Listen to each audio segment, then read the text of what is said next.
Hey, everybody. Welcome back to X's for Show, your favorite media response show. I'm warning you right now, we are still in your timeline, right? We're still living in your 616 or Earth 1, wherever you need to be. But we will be referring to the thing we're covering today as the Maya Lopez Show for the sake of everybody's smart devices. I am Nico, and you can check me out at Nico Action. That's NICOACTION.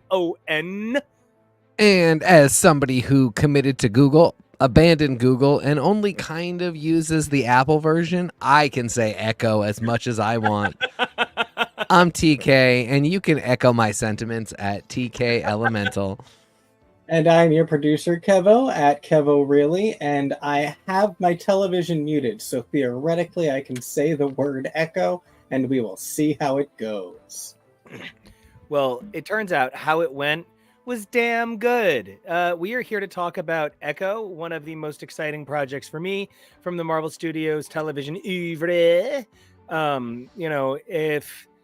If this show were a breakfast dish, it would be one egg, because in France, this show is an oof, okay? I'm so happy with that I didn't get booed off the show. I really loved Echo. I can't wait to get into it. But I believe we have a special guest to experience this experience with. So I would love to bring on the Billy Club's Daredevil's own Tori to the stage. Hey, Tori, welcome to the stage. Hi, fellas. Thank you for having me. My name's Tori. You can find me on all of your socials at SM Tori. That's Tori with an I. And I am so excited to talk about this show because I watched it like a week ago and I haven't shut up about it. Same. So I am having such big hungry energy for this show. Oh, hey, Peak Jonah. Hey, Jonah. Hey, Jonah. Hi, Jonah. Big hungry energy for this show because this show is just absolutely kind of delicious nonsense that wound up being perfect. It almost feels like the threads shouldn't come together right, but that they do is so beautiful. It really exemplifies how storytelling can be pretty clearly unintentional and wind up beautiful. And I can't wait to talk about that. But I want to start off with a quick question, and please respond to that prompt as it comes to you guys. But our opening question, as always, to stimulate things, here is going to appear on the board in a second. And today's opening question is: who is your favorite Marvel TV character that you want to see appear in the films? Who do you think is ready to make that transition? And I'm going to put a kind of wacky one out there. I would really love to see someone from the Defender saga get redeemed, maybe in Shang-Chi, or maybe in a really cool project with Wong. It's unfortunate that I'm going to suggest either Elektra, Madame Gao, or Iron Fist, and I can really only think about Asian influenced corners of the Marvel universe that I'm interested in. I'm not disinterested in Doctor Strange, but he doesn't excite me the way Wong does, the way Shang-Chi's magic excites me. So it does unfortunately sound like I am asking the Asian community to continue to fix unfortunate appropriation of Asian identities. But they've done such a beautiful job. They, being Marvel, have done such a beautiful job creating a corner of the Marvel universe that feels exciting. And I would really love to see any of these misused characters get to see their beautiful due in the world of the films. How about you guys? Can Iron Fist's Davos be on your list? Is that someone that you'd be open to seeing? Because, Sacha Dhawan is so hot right now. So Sacha Dhawan is so hot every minute of Sacha Dhawan's goddamn life. So, Yeah, if we could get Iron Fist and just plop on Alyssa Wong's wonderful story arc for the next Iron Fist, I'll take it in a heartbeat. I like Jonah's vote, definitely. She-Hulk is someone, because it's so easy to say. Obviously, we all love Charlie Cox Daredevil. We'd love to see it, but that one kind of feels like boy most likely to succeed if they're going to take a character and they don't take Charlie Cox. It feels like that would be weirder. Don't give the rich kid the scholarship for the cheap school. TK, you haven't weighed in yet. You know who I'm going to say. You know what I'm going to say. Say it. Do I need to say it? Yeah, apparently. You need to say it to me. Nico just hates when I do that. It is, of course, and this one throws a real wrench in everything. Mary Walker. Okay, you're gonna. I mean, and it's who I assumed you were gonna say. Those playing at home. That's Typhoid Mary, who's really a Daredevil character, like so many people. But got given to Iron Fist. The way Sabretooth is really an Iron Fist character, but got given to Wolverine. She got given to Iron Fist, and she's really not our Typhoid Mary. She has DID, but it's as a result of stress from being in the army during the Ultron event. So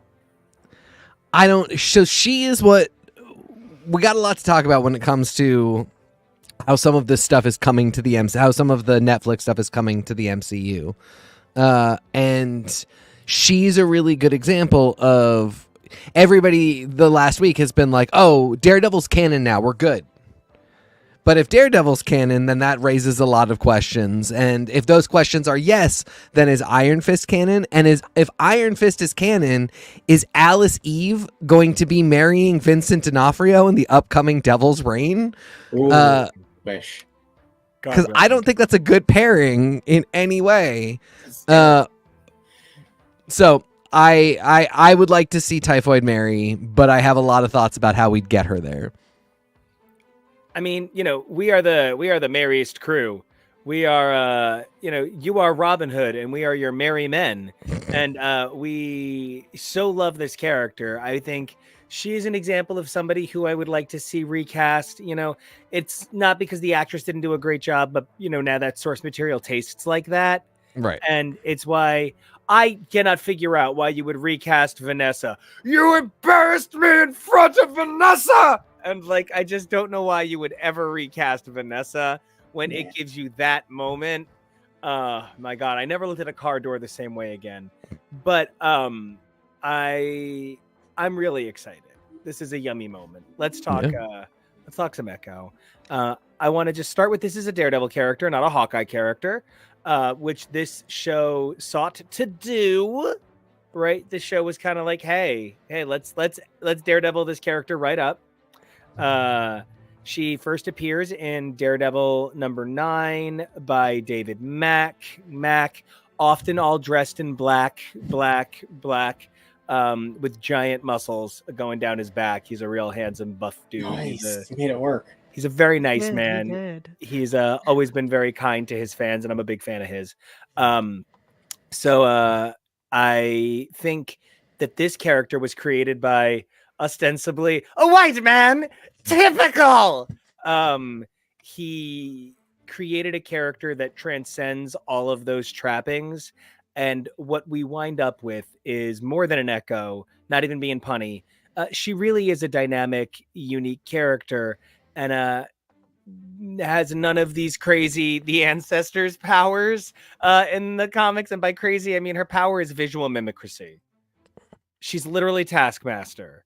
And it's kind of not a power, it's an ability. Yeah. It's not, she's just really good. Like Hawkeye doesn't have any superpowers. He's just a really good marksman.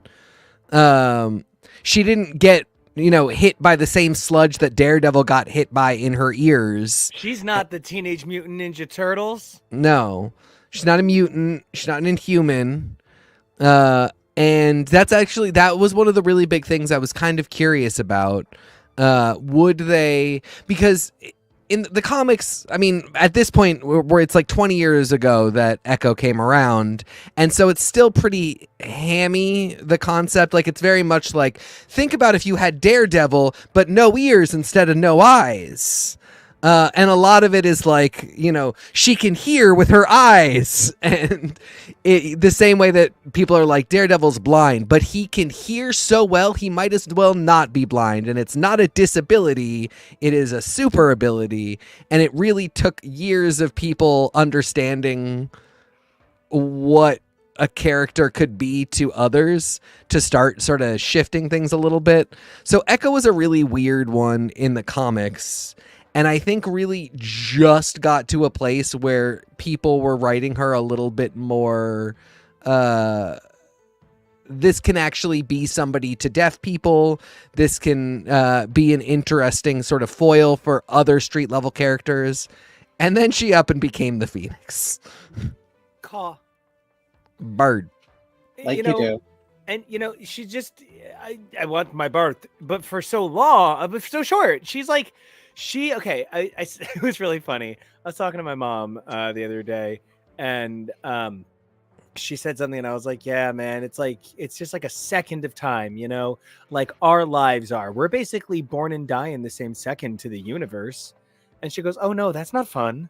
And like, it just cracked me up because the honesty of when you really think about how much time something is, it really kind of transforms your understanding. Echo was Phoenix for maybe a grand publishing total of 18 months. And that's like if you use all of the time you can. Elektra has been Daredevil twice that long now. And I'm still afraid they'll go back on that at any moment. So you sort of wind up in a position where these major shifts in character, like making Echo the Phoenix, yes, so important to give the native people back the Firebird at some point in storytelling, especially if the Phoenix is going to be a big X-Men thing again in the near future. I just have too many feelings on this topic. For the love of God, anybody else talk. I could talk about Echo all damn day, and I think we have a good total of like 80 hours on the channel of me just talking about Echo.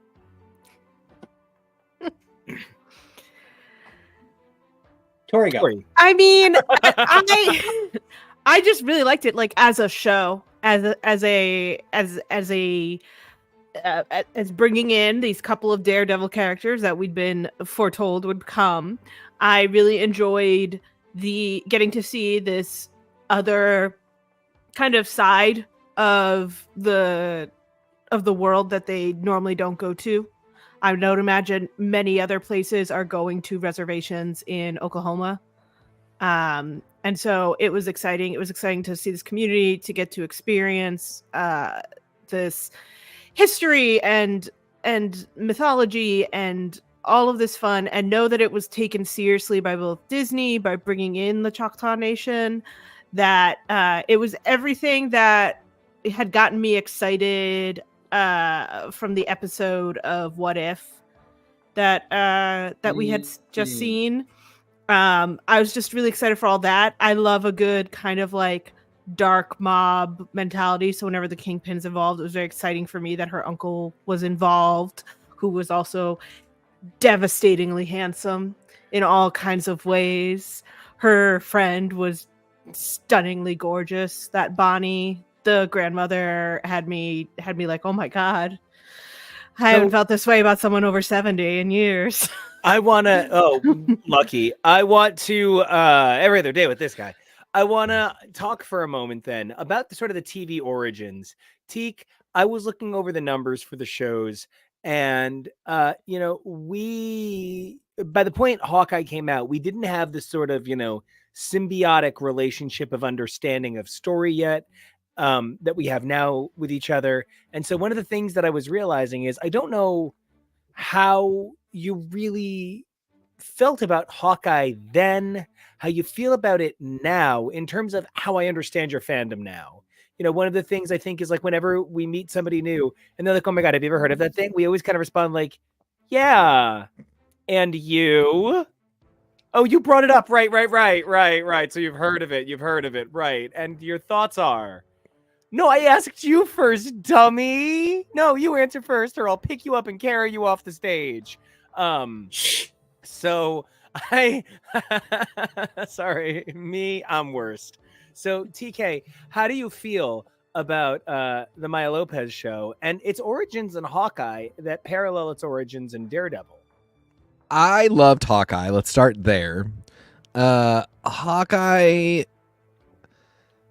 was weird because Hawkeye was 2 seasons of a show occurring simultaneously.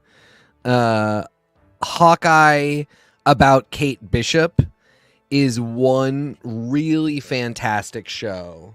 And the 2 seasons blend together really well. They are great 2 seasons combined, but there are times where Hawkeye about Jeremy Renner is a really solid sequel / interquel to Daredevil. I mean, it's the Wilson Fisk. It's Kingpin. Is What? it too soon to start referring to the Hawkeye side featuring Jeremy Renner as Snowpiercer? Yes. Yep, it is. It is too soon. Thank you, Kevin. Well, I mean, he's fine now. It's true. He's back on his mostly. feet. He's doing the thing. back He's to being okay. angry. Oh, so I think what you just said is bullseye. Yeah, there. When I are we mean, getting there's that another one. one? Exactly. I mean, with that, I bet that's gonna be a huge part of Born Again. But, you know, the Kate Bishop, Yelena Belova entry into what I thought was going to be Young Avengers, but maybe now is Thunderbolts? Question Nope. mark.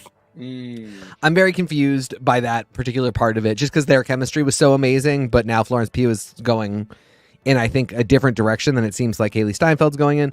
Either way, that was amazing. That was a really fantastic. Their dynamic was so good, and frankly, had some of the best sapphic undertones in the Marvel universe, and maybe they should have been overtones. I am so I mean- can't believe what it did for Yelena. Yeah. Like on Yeah. every meta level. I'm so grateful. But then, Traffic overtones. oh, sorry, go ahead. Or is it just I mean? I mean, it's also just that was the vibes that I got off of Maya and Bunny too. So I'm not saying that it's the only and most, but it's definitely top 5. Well, we're gonna get into how I thought Biscuits was just like really handsome. I knew we were going to be talking about how you felt about Biscuits. Don't worry. That's all. The relationship between the Hawkeyes is really fantastic. Basically, it's all really good, but there's this big thing in the middle that is, this is a Daredevil story that doesn't have Daredevil in it. What are we supposed to do with that? And it's been a weird looming question because Kingpin could be a Spider-Man villain, has been a Spider-Man villain, and like would be an option, and I'm sure has been pitched for a Tom Holland project. But this is a pretty unique thing to have him show up and not be attached to Daredevil. And at the time, for us, there's no Daredevil in the MCU, and we are all thinking there is for a big chunk of time recently. We all thought Daredevil has not existed in the MCU or did not come up in the MCU. Maybe started in LA as a superhero. None of that was really clear, and so to get the intro into the Hell's Kitchen microcosm through Maya Lopez and Hawkeye was a really interesting way to do things. I want to say it's a little bit unspectacular, but I think ultimately, holistically, is going to really serve everybody very well. The long and short of it being, I don't think I've been more hyped about Daredevil and the Hell's Kitchen microcosm than I am now. There's our boy. And it is because of this kind of multi-prong approach from Hawkeye, from She-Hulk, and from Echo, introducing that this is a sandbox that we haven't even technically played in yet, that we're going to get to in the next couple years. I really, really agree. And that crossover point of Fisk was such a perfect way to bind the Daredevil universe into Echo, and then Echo into her own show. And, other than the fact that this is absolutely Lurch walking Wednesday to school, one of the things that I really love. Yeah, I got strong Hannibal and Abigail vibes off of this from the NBC show. There is so much magic to Fisk, and I feel, and I say all the time on the show, I feel about Fisk the way most people feel about Doom or Magneto or Kang. This motherfucker, the most dastardly thing he's ever done is put a finger in a diamond and hit people with it. And I know that is the dumbest way to explain Devil's Reign as a storyline. But the idea that this Kingpin could get his hands on Purple Man DNA because now the entirety of the Defenders line is canon. All of it. Ooh. All of it. So now Devil's Reign can actually happen the way it works. Do we know that all of it is? Yeah, they've said the whole thing. That's a really interesting way to do it. You know, and I gotta say, that's specifically something that I love so much about the MCU, and what I love about what the MCU is doing and what it has the ability to do, and to bring it back even to like Maya's powers and the discussion of that and the change in that. I like that they have the ability to do these things because they can pull from stuff from the comics that exists and remix it in interesting new ways. We talked a little bit about, is Maya's powers perhaps the wrong side of problematic? Because, they at least justify Matt's abilities in the fact that it was like a chemical spill that enhanced his abilities, like there were factors. But Maya was just always really, really good. There was never any magic to it. And so that, it came across a certain way. And I like that we have the ability to grow and expand and remix these things. I'm thinking about how the upcoming Avatar: The Last Airbender series, they're going to tell a lot of the same stories, but they're going to fold them differently because they have all of books 1 through 3 produced and finished. They have Korra done. They have so much other canon that you can tell book 1 of Avatar: The Last Airbender in such a different way because you know so much more. And so I really like that about this show, and that they can pull these things and develop these.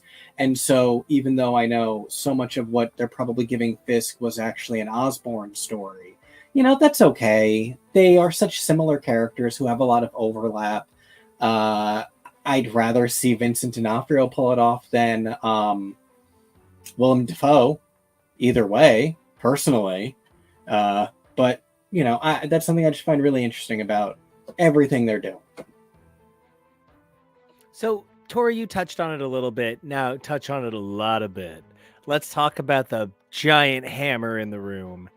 I think Kingpin is really the co-feature star of this, but it would be a little too romanticized to call it Echo and her weird dad Kingpin. Tori, how did you feel about seeing this very male story? This is like I am the angry son. And Kingpin is kind of like, yeah, and I'm the other dad. But like they just went full, no, women are fighters too. What's wrong with you? And I think that's really spectacular. Yeah, I really enjoyed it because I think for me, it was the opportunity to see this story of someone of a large man who grooms a young girl to work for him and be his surrogate daughter, being told really from the eyes of a surrogate daughter who's into it until she isn't. So many times we get a strictly victim POV that is very like, I don't want to be here and I don't know why this is happening and I'm just trying to get through. And that's a very different from what we got here. Or we get it completely from the Kingpin side of things. And so I think that this is helpful for both of them because I think it provides her with a backstory that's more interesting than just I was running around and then my dad got killed and I was sort of tangled up in it too, but it was my dad, so like kind of thing, like to really, really shine in on that. He wasn't just someone who was like sweet to her when she was 6 years old, that he really trained her up this whole time. I really enjoyed that. I really enjoyed the level of obsession that Kingpin shows. I think that that's something that's been a little bit missing from his last. We've seen his aggression, we've seen his single-mindedness, but we haven't seen his like pure self-driven obsession to try to fill the hole that lives inside of him. And yes, I did send Nico a meme about this ball peen hammer being recasted in Yep. we saw that together and laughed. So yeah, so I really liked it. I liked how all the stuff that Kingpin was doing that the average viewer was like, oh, it's sweet. He got a translator to work with him who's always there no matter what. He knows a couple of signs. He creates this whole like thing so that she can understand him so that they don't need to keep killing translators like he's been doing. You know, like these things seem sweet. But then we also got the monologue about how, no, you don't actually care about me. If you actually cared about me, you'd learn this for yourself. So. And it was such a, there really was a bunch of give and take on the idea. And the show really kept you guessing because up until this moment, this scene where they finally confront each other in the barn, he's really sticking to the idea that he loves her and everything that he did was for her. And when he even is still on it when he is so furious that she didn't come home with him. And it's finally when they confront each other and she still says no, that he says, then I'm going to kill your whole family just like I killed your father. And you understand that he did never love her. Like she saw the thing, because we, the audience, I think even are doubting it at that point. We're like, he's a bad guy, but maybe he did really in some capacity love her, and he's not good at approaching it. And I think you could also still argue a little bit that he does love her, but he doesn't know how to love because of the hammer. Excuse me, he clearly knows how to love. See Exhibit A, Vanessa. Yeah, I agree with you on all of it. I kept waiting. She kept dancing around the fact that she knows that he killed her dad, and she doesn't say it. And I kept. It was like by the third conversation where she's like approaching the "you killed my dad" reveal. I was like, just say it because he's gonna lie. And then we can be caught up in the lie with you, and it's exciting. And I like, now that I think about it, I'm like, I kind of like that. Technically, he never lied to her. He just thought it was something we could all get past without discussing. I never lied to you. Vader trying to kill your dad. Yeah, like he's just withholding, but demanding why your name was in the Goblet of Fire. Like, these things that he would describe it as the unpleasantness. Right. Yes. And Tori, I think it's really interesting that you bring up this idea of like not seeing Fisk's obsession, because that was the one thing in Hawkeye. I don't even necessarily think there was room for it, but I sort of kept waiting for him to become obsessed with Kate Bishop because of the relationship with the mother and the fact that Kate shows so much gumption, for lack of a better term, shows so much potential, that I think if the show had a second season and they knew it was going to get a longer term, Fisk would have had the same kind of interest in Kate Bishop, because he really does, at this point, from after Daredevil onward, I think a big thing that we're seeing is his legacy and the ground up part of his empire. The fact that now he is a little bit older, he does not have children, he is still an abused child, and is trying to figure out how to have everything, including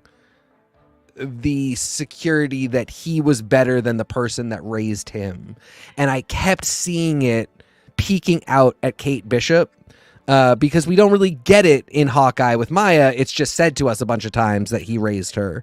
And this show was epically satisfying because it gave us that whole backstory and really those moments of that obsession being paid off after all this time. And once you really realize that, like, while he's in Hawkeye, this is happening at a lot of the same time, you can understand that because of Fisk's single-mindedness, he's not able to multi-obsess. Right. He's a very monogamous person. Right. And so it is interesting to kind of say, you were wondering why he wasn't that into Kate Bishop. Well, it's because he already had one, and he was way more into her than you will ever understand. Yeah. So I liked a whole lot about what this was for Wilson Fisk, but I also liked that he wasn't, For all that he is dominating the frame, he does not dominate the show. You know, he is the handout. Yes, he is the one we're all buzzing about. But at the end of the day, if you watch the show, you're like, no, this is a fully formed, capable show where even if he hadn't shown up and just been a mystery figure in the background that only showed up in flashbacks, we would still be getting a fully formed story. And I think, one of the things that we wind up with is, Kevo made a comment earlier about how there are parts of this that are kind of huge Norman Osborn story elements. Kingpin did not ever have his sins sucked out of him. The Kingpin loves his sins. The Kingpin is driven by his sins. Oh, yeah, that was the point I was going to make. Never mind. And part of what makes this so significant then is this allows us to have a best of the Marvel Universe. Because here's what the MCU does not have time to do. It does not have time to do this story sloppy with Norman, do this story sloppy with Kingpin, do this story sloppy with Doom, do this story sloppy with, I don't know, some version of Hank Pym from an alternate future where he then comes back and tries to make everything right and builds himself a good Ultron. We don't have time for that many big budget films. So I think what we see here is sort of why the Marvel Universe overplayed their hand on Kang, because, and I think it's going to work here instead, is because it's easier to build every good, powerful story that does this, that talks about that obsession, that I have to do the thing, into one character that you do really well. Because look at how everybody's responded to a multitude of films. Yeah, I really do believe that getting all of this twisted excitement into Kingpin is going to pay off in multiple dividends. I would almost say that he's actually the driving force of why all of the Daredevil stuff is moved in. Yeah. I mean, God bless Charlie Cox, but we don't really need Daredevil because Marvel's, the MCU's not that interested in street level stuff. At the end of the day, they're interested in elevated street level where the heroes from the streets, but then they get dragged into something bigger. So I really do think that by having Wilson Fisk, and he's going to get his own elevation soon by becoming mayor of New York, but I really think that it's why we're getting all these things dragged over. It's why, we could get to the point where we have Jessica Jones in our world somewhere. Who? I know. But you can't trust that bitch. She's in apartment B or something. Oh, you're so cute. I want to push back on something that you said. Please, because I'm pushing Nico. Because I'm interested to see where it goes. I don't think she ate his sins. And I don't think we're getting good guy Fisk. I'm interested to see what we're getting. I think we are not getting Angelus to Angel. No. I think she took his rage and he's going to do it all again. Maybe he's like Chip Spike who got, if he had gotten unchipped really quick. Well, the thing with Spike was even when he got his soul back, he was still not the best. Sure. And I think we're closer to that. I think we're that maybe without even the impulse to do good. I'm really interested to see where it goes. I'm so fascinated by this setup because she heals him of his deepest trauma and the sadness that has driven everything that he has done. And we don't know where that leaves him. I loved that he just screams, "What did you do to me? What did you do to me?" And then leaves. And he doesn't because I'll tell you all, the audience, I let Nico spoil this for me. I was a little worried about not having time to get everything done and watch it before we got to Showtime today. It's been a very busy week. Ultimately, I did see all of it, but So I knew it was coming, and when he says, "What did you do to me?" I'm thinking that we're then about to get a scene where he's like there with all of his guys helping clean up, and he's like, "I thank you. I will now go do better." And no, he just gets in the car and goes home. For me, like now that you're saying all of this, like it really does feel like he's gonna keep doing what he's always done, but instead of that fire within, it's just not there. And he just feels empty and aimless, but he's still driving that road. And gosh, if that isn't, And what I understand these days. And he doesn't have the same excuse by being, healed, so to speak, of that childhood trauma. You're not being driven by the same things. And this is where, like, when I see negative criticisms of this series, like, TK, if it had been what you described, like, yes, that would have been very silly, obviously. But I think the way that it actually played out and the fact that we are left with it open-ended and for somebody else to develop what exactly it means for the character and how Wilson is probably going to mess up this, if it is, second chance that he's been given, because that's the character and that's what's interesting about watching the character. If he had stayed and like opened a rec center, sure, I would understand people being like, this is dumb.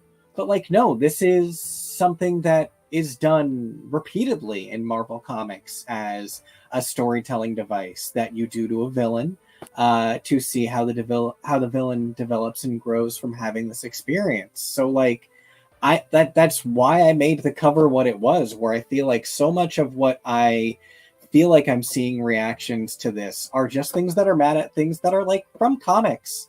The costume, the powers and empowering your village and being able to have this one fight, like all of this to me just feels like what I see and have been seeing in comics. Yeah. Wilson is very much a person who's all about his community, for better or worse. He is the classic version of what your mother tells you the mob was like. Oh, they were just, guys who, they made it happen, and you don't ask questions because it's for the betterment of the community. They like all of that. They helped vacuums. They fixed vacuums. They got textbooks for the boys coming back from war, like all of this stuff. And at the end of the day, you're like, and what about the murder? What murder? What murder? 1987. What war? If you grew up Italian in the New York City state area, you heard that a lot. You heard what murder like your whole life. I don't know anything about that. Right. And so Wilson is this, like, he suddenly feels very empty inside. He's just had this moment. Magic has actually infiltrated under that thick skin. And what does he do? He goes, I got to go back to me. And what's the core sense of me that's not wrapped up in a bloody rag and weighs 16 ounces? It's New York City. New York City. It's caring about my little square footage. And we're going to go make a difference. And I can't wait. Okay, it's just much fun. I just want to say one other thing. TK, you have to weigh in on this. What a big week for Hell's Kitchen with Echo, re-exploding Hell's Kitchen onto the map. The same week we find out Cable has a safe house in Hell's Kitchen back in the pages of X-Men. I mean, I really did think about how that could lead to so many interesting stories. Cable's also a lawyer, god damn it. Like, Cable never gets a chance to stick around long enough and like not do war. But like, if somebody would let him, Murdoch and Summers, get Foggy out of here. It's a summer day. We don't need any fog. I thought you were gonna say get fucked. And I was like, yeah! No, I mean, I do very much feel that way. But then bring in Walters and Murdoch, Summers, and Walters. Like, yes. Marvel Law. I mean, my God. With Damage Control, there are so many good superhero. There are so many good superhero adjacent ideas that are just getting left on the table. It's really unfortunate. But In and Outlaws. Oh my God, I love that. I'm obsessed. No, I have today. Maybe we'll get to it if we ever talk about like specifically the Daredevil Echo fight. But I got we will. Then okay. No. I was saying to Nico that I really actually think the MCU specifically has done an amazing job of showing us why conceptually Wilson and Matt are a much better version of what people think the Joker and Batman are. People will write these really elaborate, ham-fisted things about how like the two opposing forces of nature in the DCU are Joker and the Batman. Are Total bats and laughing? Right, that's what, like, there's a part of it that's also just like, if it was like a bat and its natural predator, maybe, but like the idea that it is a clown and a bat-esque, man, it just is never gonna work for me. I also think, like, we just covered Have Yourself a Merry Little Batman at the beginning, at the end of this year. And, you know, part of the theme of that is as if Joker wants to be Batman's friend. And, like, that is funny. That does fit that dynamic. That would never fit this dynamic. Not in a million years. So No. yeah, what you're saying really, really is true. Yeah, there's no the villain tap dances in hopes to win the hero's heart. Like that's not happening here. Loneliness in front of Vanessa. Well, but you embarrassed me in front of Vanessa, and also you embarrassed me in front of Maya, really does show the point that Matt does it too. The two of them get so upset they can't help but beat the shit out of whoever is in front of them. And that's really, like, ultimately the thing that people are trying to say is, like, the Joker does random acts of violence, but man, for somebody who's really trying to clean up the city, Batman beats the shit out of a lot of people. Does that help stop crime? Maybe, maybe not, but isn't this dude just beating up a lot of people? And the Joker is so tied up in, like, it's laughing gas, it's a scheme, it's a prank, it's a joke, that you forget that there's a person, because there's not really a person in there. That's the point. Yeah. With Wilson, there is a person under there, and we have seen that person so much in the MCU. We have seen that he is an abused child, that he still in some way loves his mother and he can't let her go. He can't get rid of her, that he falls in love obsessively with women, and, you know, he loves obsessively people that he can control, and he uses violence to make things the way he thinks they need to be. Who the fuck else uses violence to make things the way he thinks they need to be? Matt Murdock. And the two of them are the same side, are different sides of the same coin. You see it here more than ever. And I guess, like, back to the thing that I was saying earlier, it's just like Matt hasn't been around yet. I'm so excited for what we do when Matt actually is here to be his foil for once. I think it's really going to be kind of a crowning achievement of all of this work that has been done for Wilson. Yeah. I had sent this to Kevo. I don't know if he passed this along, but in the Disney has, of course, the chronological how to watch all the MCU and TV shows, and they plop Echo before She-Hulk. That makes sense to me. Timeline. Yeah. So I also love that it's been filtered into the Defenders section. Yeah. Brilliant. So brilliant. And that's even, I think, the thing that makes this so important to me. You know, one of the things that makes it kind of hard to talk about the cross section of comics, I'm like a million years old, right? And when I say that, I say it exactly. There's a joke from Brooklyn Nine-Nine where a character describes someone as 1 million years old. And, like, I mean it humorously. I do not actually feel a million. But one of the things that I am really starting to recognize is how many years I denied myself enjoyment because I believed that self-imposed labels were strong definers. And I find myself deeply disillusioned with the state of the Marvel universe right now, and I've just really been leaning into some of my favorite DC stuff, just looking for other places to find big comics that I like.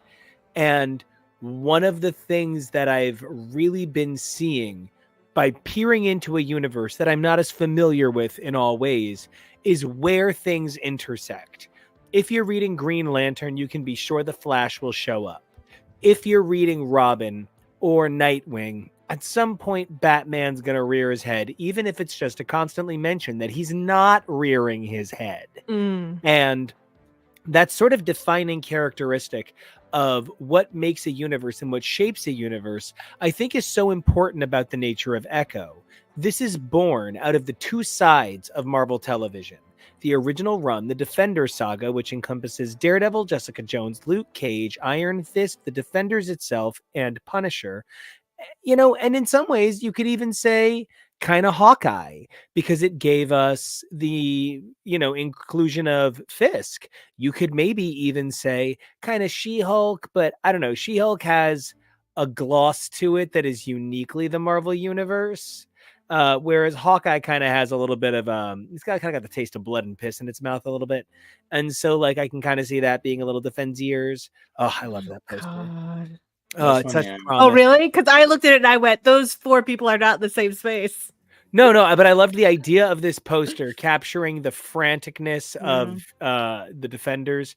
But so end of the day, one of the things that makes this show so special is this really is the first Defenders show of the Marvel Universe era, and that's why it works for me. This is the Marvel Spotlight, and bless this very stupid fucking Rocketeer title card, because you know what? I bet if somebody went to design school, they'd be given a D for this. But you know what? The kid well, honey? Oh, but it's light. Oh, spotlight. Yeah. It's a spotlight on the thing that says spotlight. This takes advantage of everything I love about marketing. It reminds me of stuff from when I was a kid. The brightness. This appeals to the cerebral comic book kid who's about 40 years old with discretionary income. And that's what this is meant to do. Yeah, it's one of those things that's not meant to be like, damn, Tom Muller style. They hired the right graphic designer. It's just supposed to stick in your head. It's supposed to be really distinct from the Marvel label. To me, this is real quick. This is the best version of an on-screen Marvel Knights, because they're not going to do Marvel Knights, but Marvel Spotlight I think is going to serve a very similar purpose. Well, and some of the graphics are like even meant to evoke things that we have no reference for anymore. I was watching old footage of something from I can't even remember what, and it looked super identical to the Marvel special presentation, graphic. And I was like, oh, that pinged now. A Zennial has absolutely no reference for what you did, but sure, good for you. This could be evoking things I am completely not remembering from the 80s, the 70s, who knows. But it gets the job done, and yeah, we needed some sort of headline and banner to represent things that aren't going to probably have a huge bearing on Secret Wars, that sort of thing. Is that why they did it? I thought they were doing it to be like, this is not going to get a second season. No, it's supposed to be like, this is not exactly canon. This is not important to the movies, kind of. It's part of the movies, but it's not as important as like a TV show like Daredevil Born Again will probably be treated. Honestly, I think they're hedging their bets at this point, because I think they just wanted a second imprint. This show is getting a really solid response and is ultimately going to be, maybe it won't be important for other people to have seen in order to see Born Again, but like, we're talking a lot about what this means for Born Again. And if this is Marvel Spotlight, but She-Hulk isn't, I don't know functionally what the point of this is. To me, it really is just kind of a holding imprint to be able to say, well, when it didn't stick, yeah, it's Marvel Spotlight. But when it does stick, when people are like, no, that show banged, and they decide that's a character we need to keep, that's somebody who needs to appear in, the Secret Wars project, then I think they get maybe pulled out of Marvel Spotlight. I'll be interested to see exactly how it happens. But I think ultimately it's just to have another imprint to put stuff in that they're not sure about. Nico, what did Disney do that with for Pulp Fiction? Touchstone. Thank you. That's what I thought. It was a Miramax? Might have been Miramax at that. No, I think it was Touchstone at that point, because I think they acquired Miramax. They did acquire Miramax, which is how they acquired Dimension. Yeah. Yeah. Which is how Disney owns Scream. Oh, Ghostface Killer, one of the Disney villains. He's a Disney princess. No. And can appear in Marvel, so I was synergy. going to point out he's a Disney villain alongside like Hades and Ursula. Right. Yeah. Oh, Maybe. can't wait to see his. Princess. Go ahead, Kevo. No, just that means all the Survivor That's what I'm Survivor saying. women. So like Kirby's a Disney princess. Oh yay! Okay. I can't wait to see their entry in the storybook Brook Chronicles. I was Oh gonna say, my I feel God. like Disney's imprint was Buena Vista Pictures, didn't they? That was Have their those? distribution licensing Mm. company. Oh, my bad. So Yeah. I love this conversation because it actually is really what this was all about. I want to jump back a thing before we wrap too much on this. We didn't get to talk enough about the characters. So because I want to say the story was not where it was at. This was not a dynamically original story. I don't This agree. This was a very straightforward, positive story. Yes, that's all you mean. It was just very straightforward. Yeah, but it was not an original story. It wasn't a complicated story. Kebo, could you just flash biscuits? Yeah. Oh, this is what he wants to go back to. No, just this is the gentleman I was No, saying who Oh, was no, I mentioned get it. earlier. The thing that biscuits represents in this show is something that I think the best of modern television offers us, which is an opportunity to engage with a northern exposure, with a Twin Peaks, with a Stars Hollow, a Stars Hollow. And that's a world where every little character is worth their weight in gold. This is a guy from Pawnee. This is a guy from Rutherford Falls. This is a guy I would want to see on more things because he plays into the magic of a small town. Now, do I think he should get a spinoff called Time of Your Life where he goes to New York and starts to find his way without Bailey? No. Obviously. But I think he is in that oeuvre of what makes the Marvel universe so strong. We didn't just think that Tony Stark was brilliant. We thought Pepper Potts was amazing, and we thought that Happy was brilliant, and that's It's like overboard. we thought that Happy was handsome as fuck. We And- thought Happy was present. He was fun. Leave him Well, alone. that's the thing. and now he's the Hulk, so different- eat a dick. all Aw. different characters bring a lot of different things. A Yeah. lot of people have already compared this guy to Luis from Ant-Man. Is that the Mhm. character's Yeah, name? the one who- we already haven't seen him since 2018. So Yeah, into Quantumania. but I don't find him identical to that character. I think that he fits into a similar type, but people come in similar types. Look at the four of us.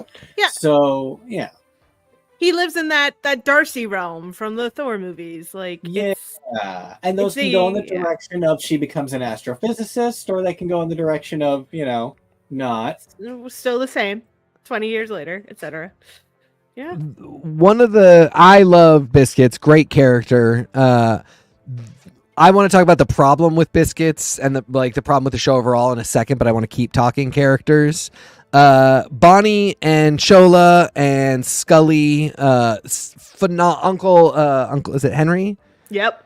All the family are all phenomenal. Big shout out to Bonnie, who is the voice of Cohorty from What If. Yes. Oh. Yeah, she is. We love her very much. Yeah. I think Mama I- got that big the head. moment that I really loved was when Bonnie and Chola also got access to the ancestral power. That was really special. It was really smart because, you said we're not going to do a Biscuit spin-off show, but we could do a spin-off show about the family. About how everybody that, if Echo has to go back to New York and be a Marvel superhero, a Hell's Kitchen superhero, Bonnie and Chola can be Midwestern superheroes. And I just thought I fell in love with every member of the family, as a group that went through some real pain. The fact that it's kind of a bit of a reveal that Scully and Chola didn't stay together. And that, he clearly continued to love her. And it wasn't that she didn't love him. It was that this whole experience broke her. I was shocked with what they did with less than 5 hours of screen time. 3 hours. The whole show is less than 3 fucking hours. Which, while I do actually think it ended up being smart and a really good proof of concept for further shows, that also sort of ends up being a bit of the problem. They apparently said Biscuit's name a bunch when they were all children, so as to indicate that Biscuits was a person. But meeting him as adults was really my first recollection that Biscuits was a person. So it came a bit out of left field when he was just like, "It's me, Biscuits, from childhood." And I heard the name like twice, but I think they even want you to be like, it could be the dog, and then it's not. But then you're stuck with that name for the next 5 episodes. Yeah, I only remembered it because they were like, Biscuits is gonna be so sad that he wasn't here, and I was like, wait, is that there's another kid? Dog or his wife? Again, yeah. And ultimately, I think that they probably have footage with the kid, with a Biscuits kid, and there's a few things like that. Like, I thought the reveal of Scully and Shola no longer being together ended up playing out well, but I believe it was a little bit confusing. And I think they probably have footage that explains that they did not stay together. Either you saw them.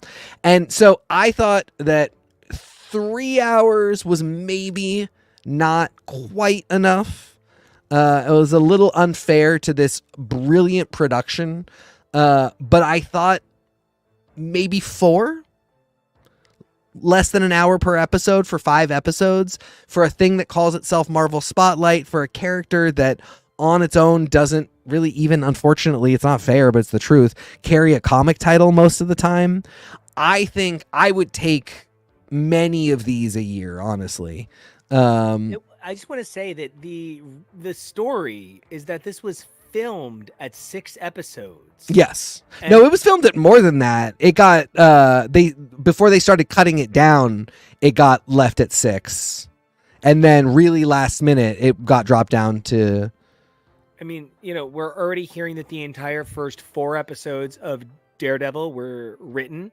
The first 2 were filmed. The third one was partially filmed. All of it is now thrown out, and they're starting over with, I just need to say, the response to Echo Day 1 was so positive from same-day watchers that it looks like that was enough for them to go forward with publicly releasing that Eldon Henson and Deborah Ann Wall, 2 of the greatest things in the entire Marvel universe, are returning to the universe of Daredevil. We're hearing a lot of rumors that Born Again is now split into 9 and 9. We're hearing a lot of stuff. And if Echo can be at the start of this, I want to make a parallel that I know, TK, this is a parallel you'll appreciate more than almost anybody on the planet. And I almost want to join in Echo power with all of my comic sisters on this. But honestly, this is the most fucking X-Men TV show in history. And that's in a world with Noah Hawley's Legion. So I almost called it X-Men Legacy, which anybody who knows Legion knows that's literally what it is. based on. So is how good it is. I literally call it the name of the comic it's based on. This is giant size Marvel Cinematic Defenders. Yeah. This is so goddamn exciting. And I want more of it forever. This was a happy place. At the end of the day, when we finished Hawkeye, I did sort of think to myself, okay, this is Comics Echo. She's got the mimic power. She's a badass fighter, despite having a disability. And she seems to, they haven't defined that she does kind of fight style mimicry, but it's totally plausible that at some point somebody will say that. And then in the ensuing years, Echo became the Phoenix and got access to a whole other power set, did a series. There's also, I didn't have time to grab them both, but there is a scene from Echo Song Phoenix where they go back in time and they meet one of her ancestors who had access to the Phoenix. And the drawing of the indigenous camp that they were in really mirrored the shot that we got of the camp in 1200 AD that you see the first shot of Echo's ancestors with their powers. And that was the minute at which I started thinking to myself, are they kind of low-key roundabout way giving her the Phoenix powers? Like That's peak Jonah's point in the comments. Yes. So, yeah, please keep going. Brilliant thought. Yeah, Jonah saying, I know they had to do the best they could without using the Phoenix Force. I'm really happy they were able to mix some of Echo's most recent comic stories with something new / original for live action. Yeah, exactly. I mean, seeing what I felt was a mirror of that comic book panel as they really start to go into what the powers are. It kind of, I mean, it puts me in mind of two things. One, we could now do this in the comics, and wouldn't that be wild? Yes. For Echo sort of to realize after having the Phoenix that she might not have the Phoenix anymore, but she has access to an ancestral. Yeah, I know. It could be something really special, and I hope they might be going in that direction. Also, so good. They are two entirely different Native American peoples. But Cohorty's powers really do not look unlike Echo's. And the scene in the ancient cave really does look like the land on the other side of the Sky Lake. And I would love to see Marvel invest in a brain trust of indigenous peoples from different tribes who could come together and standardize magic that people had access to before colonization. But it has to be led by intermediary who understands both mediums so perfectly, Rebecca Rowanhorse. Oh, I thought we were going to say Taboo, but fine. Okay, Taboo needs to be on it, but Taboo has some very busy things to get started up in here. He's running, and he's cuckoo. I saw, very funny. I saw a post on my feed earlier that I shared to XI4P, which is our funnier page on Facebook. We have our one that is all about us, and we have one where I share a lot of posts from Sesame Street mostly, because they're very uplifting. And I came across a post talking about this sequence. And this is the one I was talking about. This representation of this sort of landscape, and how this is like, by the poster's estimation, like the first time they have ever seen this level of civilization for indigenous people represented on this level on television. And they were just completely floored. So I loved seeing this without even knowing that. And I'm so sad to hear that if this is the first time it's been represented on this level, especially with what we are at in terms of television production, where we can do things like this. And, you know, this is what I want to start seeing from stuff like Doctor Who as well. Like, this is our history.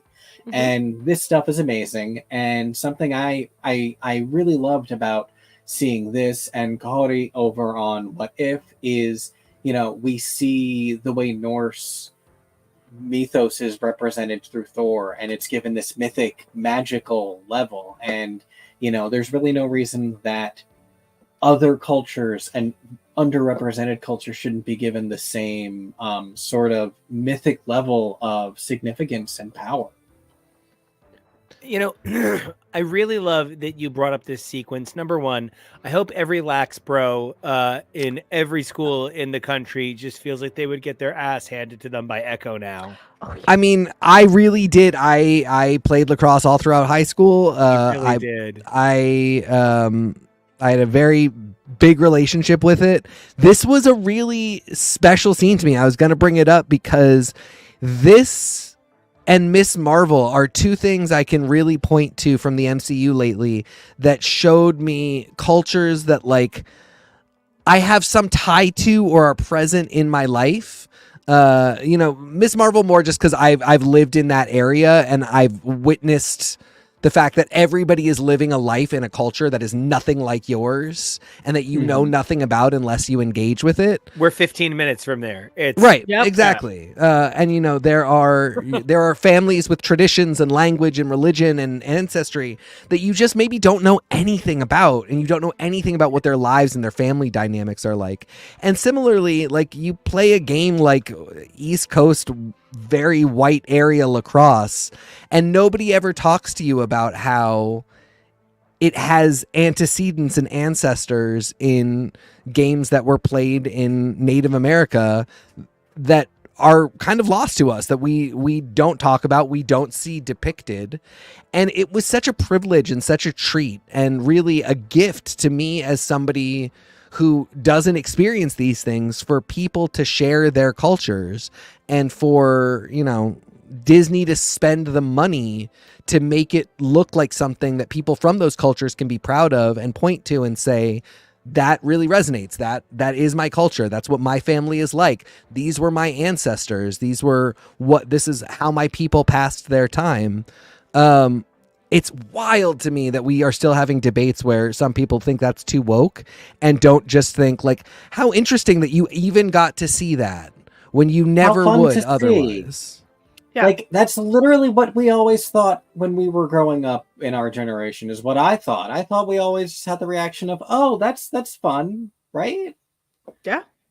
It's one of the things like that we like about things like Captain Planet, or a bunch of things that would just like drag someone from each major corner of the world, that all of a sudden you're like, okay, yeah, like, let's learn about this culture versus that culture. Like, you know, you get into mummy movies, and you get into Greek mythology movies, and you get into, you know, all of these things. It's what I loved about Where in the World is Carmen Sandiego. Like, not even being stupid, but they would be like, she is currently walking through a farm where they make peppers. I never they'd be beat like, Where in Time as Carmen Sandiego. You know, I never got into the other ones because I was a little bit more into the geography of it. But, you know, the big thing that I want to come back to with this show is Echo has changed the landscape of the Marvel Universe in ways that whole films have not. And part of why it's done that is because it used existing characters in clever ways. We're seeing other projects on the horizon that are expected to do this, like the upcoming Thunderbolts. But one of the things that Echo did is it did it with I almost want to say, Matrix-like authenticity for the source code. There is something beautiful about how this wanted to paint a picture of Echo, of Daredevil, and of Kingpin, and the very limited inclusion of Daredevil in that 90-second scene, which, yikes, did you guys misrepresent that? But the thing that made me very happy here is it's exactly what I said about it's exactly what I said about the earlier Batman looming presence in things that Batman is not in. Daredevil's slight inclusion here makes the reality of Daredevil always like omnipresent in Kingpin's every motivation. The reality of Daredevil here reminds us this is the Defenders verse.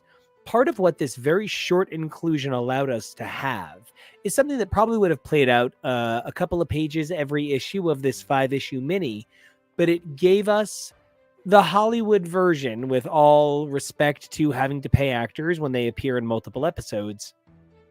It gave us a grounding moment. It gave us a binding tie to the severity of the grit of, you know, the Netflix Defenders verse. And I'm so grateful, because Echo is a character that means almost as much to me as Typhoid Mary or Elektra. And to see her done as well as she's done here, and to see the way that Daredevil was used with a responsibility. You know, he is a Captain America level fighter. And if you don't fucking believe me, ask Captain fucking America. And Echo held her own here in a way that only Captain America would say, yeah, she's that good. Again, want proof? Go read New Avengers number 12. We'll get there. Captain America literally says Echo can fight like him. So this was just a really incredible moment that gave us so many powerhouses. This was just a religious experience for me, and I'm just so proud to get to talk about it with three people that make me so proud. And I think for me, how much inclusion and focus there is on Wilson is part of what made me feel fulfilled as a Daredevil and Daredevil Netflix fan, where I was like, yeah, Daredevil is really well represented. Like, the hammer, man. The fact that we see him staring at that wall while they're screaming through it. Like, I Beautiful. really, really felt well fed as a Netflix Daredevil fan. Excuse me. It's the Hammer Force, and this is Grant Morrison being like, "Here comes tomorrow." Would I have liked more Daredevil? Yes. Do I feel they perhaps overemphasized his appearance? Yes. Was I prepared for that being a possibility?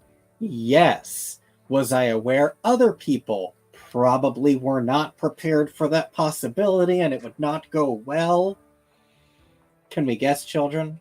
Yes. Oh, I we did it as a personally- group. Yay. I don't know. I personally expected fandom to be incredibly respectful about a story about a disabled woman of color. But like, that's the thing, is that one of the things I learned how to make comics by talking to Nico. So take of that what thou wilt. He made it very clear to me that when we were creating a character for Kid Riot, that we wanted to have the Electro effect, which is where they're always around-ish, but we don't see them. And I think that's one of the things that Disney and Marvel are kind of doing right now, which is we will give you teensy tiny pinches of Charlie Cox or the Daredevil outfit. But for the rest of it, you're going to have to deal with the more fun and shockingly kind of easier to get, I don't really know why, Vincent D'Onofrio. And everyone will say, that's fine. Especially because they're like, yeah, you're going to get more later. He's gonna come back. D'Onofrio might be easier to get because he has more kids. And That's, I think he like lives over here permanently, and I think Charlie Cox keeps a flat somewhere else.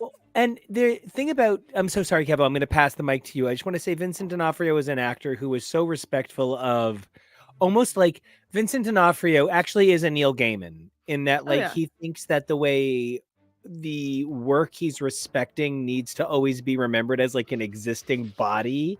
Mm-hmm. He really thinks the Kingpin means something to people as a villain, as something, and he wants to honor it, and that he is willing to spend all of he's got criminal intent money, you guys. He gets to make his decisions. Yeah. He's a wanders over to a Broadway producer and goes, what do you got for me this season? And they go, I like being Speed the Plow. And they're like, hang on a second. We'll figure it out. We'll clear out the booth. It's fine. Snowpiercer, and I'm the train. I would like to be in a one-woman production of Evita, and I'm the money.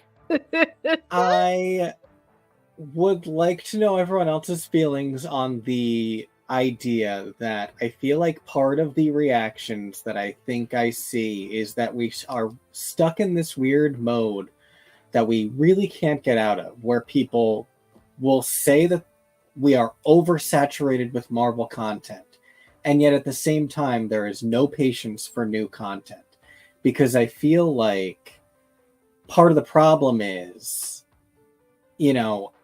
there isn't patience for laying that groundwork and developing the Elektra effect and having Daredevil appear on She-Hulk and then appear in Echo before we finally get him in Born Again. And, we're in such a weird place with media where we are able to release so much content quickly, and yet at the same time, stuff does still realistically take time. So it's only been a couple of years still. Like, it's only been 5 years this year since Endgame was released. But everyone's acting... you know what I'm trying to say? Yeah. I do.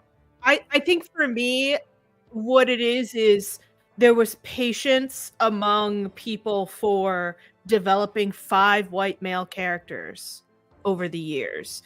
We got, like... You can say Iron Man, Captain America, Thor were the three, and then like a couple of years, where you're like, I want to see all their Hawkeye and Hulk. movies. Yeah, And fine. well, but no, the other ones are like, okay, fine, you get your Guardians of the Galaxy, and then maybe you get like your Ant-Man, Black Panthers. Those are the ones we care about.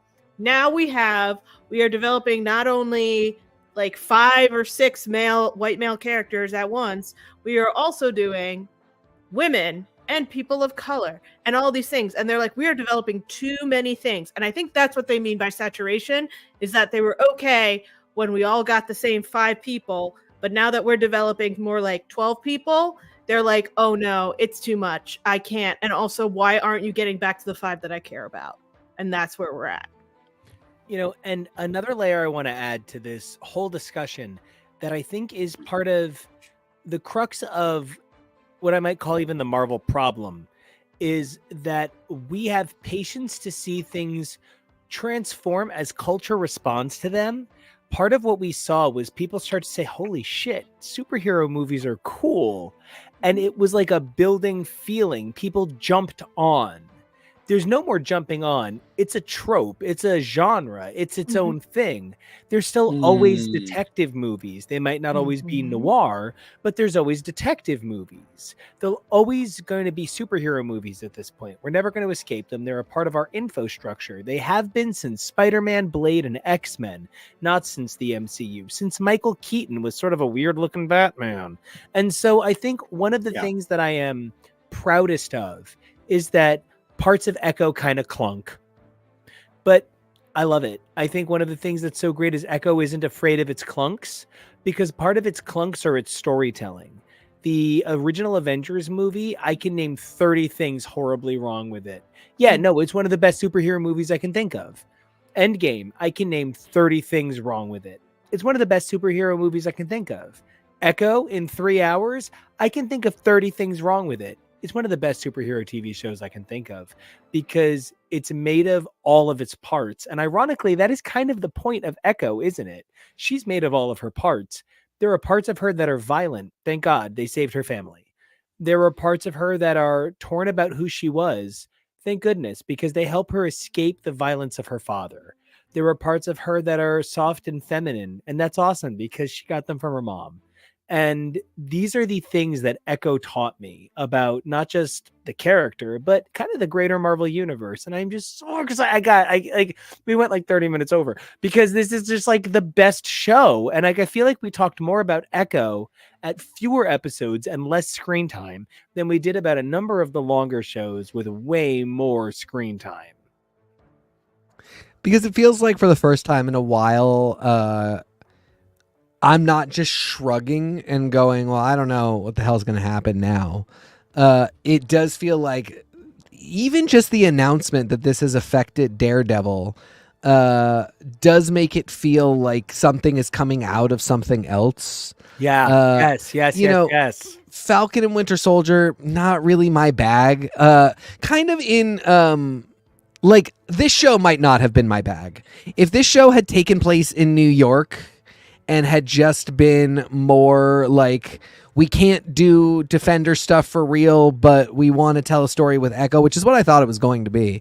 I don't know that it would have been my bag, but they included so many elements that I just love. But after Falcon and Winter Soldier ended, I just felt like, okay, I feel like we're not really going to... Ironically, they talk about Madripoor in the show, but I feel like we're not really going to talk about Madripoor until the X-Men show up because it's really a Wolverine place. So that's like a decade from now, from when that show aired. And there were so many things where I was like, that's cool, but I just... It's great that Contessa Allegra showed up, but I feel like we're not doing Thunderbolts for a while. And on and on and on. And I basically have forgotten about any of the threads on Falcon and Winter Soldier. And nothing is picking up on them anytime soon. WandaVision, kind of the same thing. For as much as it was the original and we all love it, it's been a long time and we have not touched WandaVision stuff. Haven't they said that we're getting the sequel? Vision? Monica. There's Monica stuff, and we got and wait, wasn't anytime there that Scarlet Witch movie? shows up, Wasn't there that movie Doctor Yes. Strange and that we didn't choose to watch the show beforehand? Yeah, I don't know so- that I can count that one given that specific thing that happened.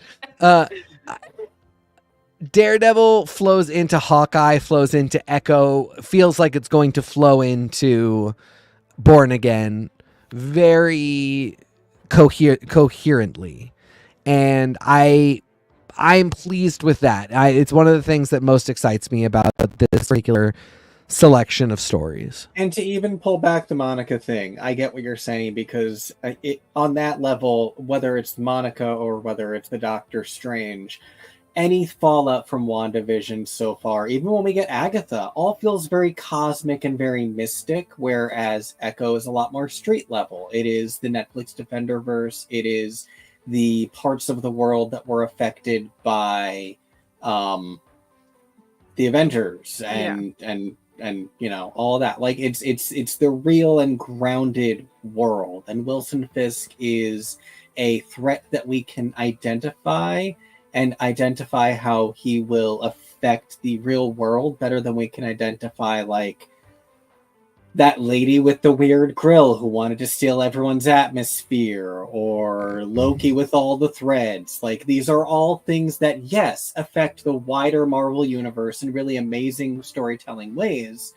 but they're not things that we can really understand and identify with. I charge you all to think about this because we're going to do final thoughts on Echo. But for next time, we all need to think about who our MCU at large, MCU Cosmic, and MCU Defenders Golden Girls would be. And if it makes it easier, you can make one Golden Girls, one Designing Women, and one Sex in the City, so that you have your Ivre. But, you know, it boils down to the same thing. The mean, funny one, the dumb one, the slut, and the smart one, right? It's always the same, you know, essential formula. Monica is Blanche. Oh shit, he's ready. No, Kamala is Rose. No, hold on. No, Monica's not Dorothy. Blanche. Dorothy. Excuse me, you're right. Monica is Dorothy. Yeah. Kamala is Rose. Her mother is Sophia. But and Echo Carol is Blanche. No, Echo Carol is is Sophia. Are you kidding me? No, Madison Echo is sitting Blanche. there signing the shit-facedest things you've ever seen. I'm just saying from the Marvels, but okay. we can All do right. crossovers as well. I think That's gonna be a whole episode. Madison is Jenny Lewis in that episode where she turns out to be a totally evil scamming Girl Scout. That is. So listen to me. It's loaded with red ink. You cannot talk about Fernando that way. You know, one of the things that I think is so funny, as somebody who speaks a small amount of ASL, like, not actually, no, I can sign, but like I could never. Interpreters, they're the real talent. So. I loved getting to recognize so much of the signing in Echo as accurate.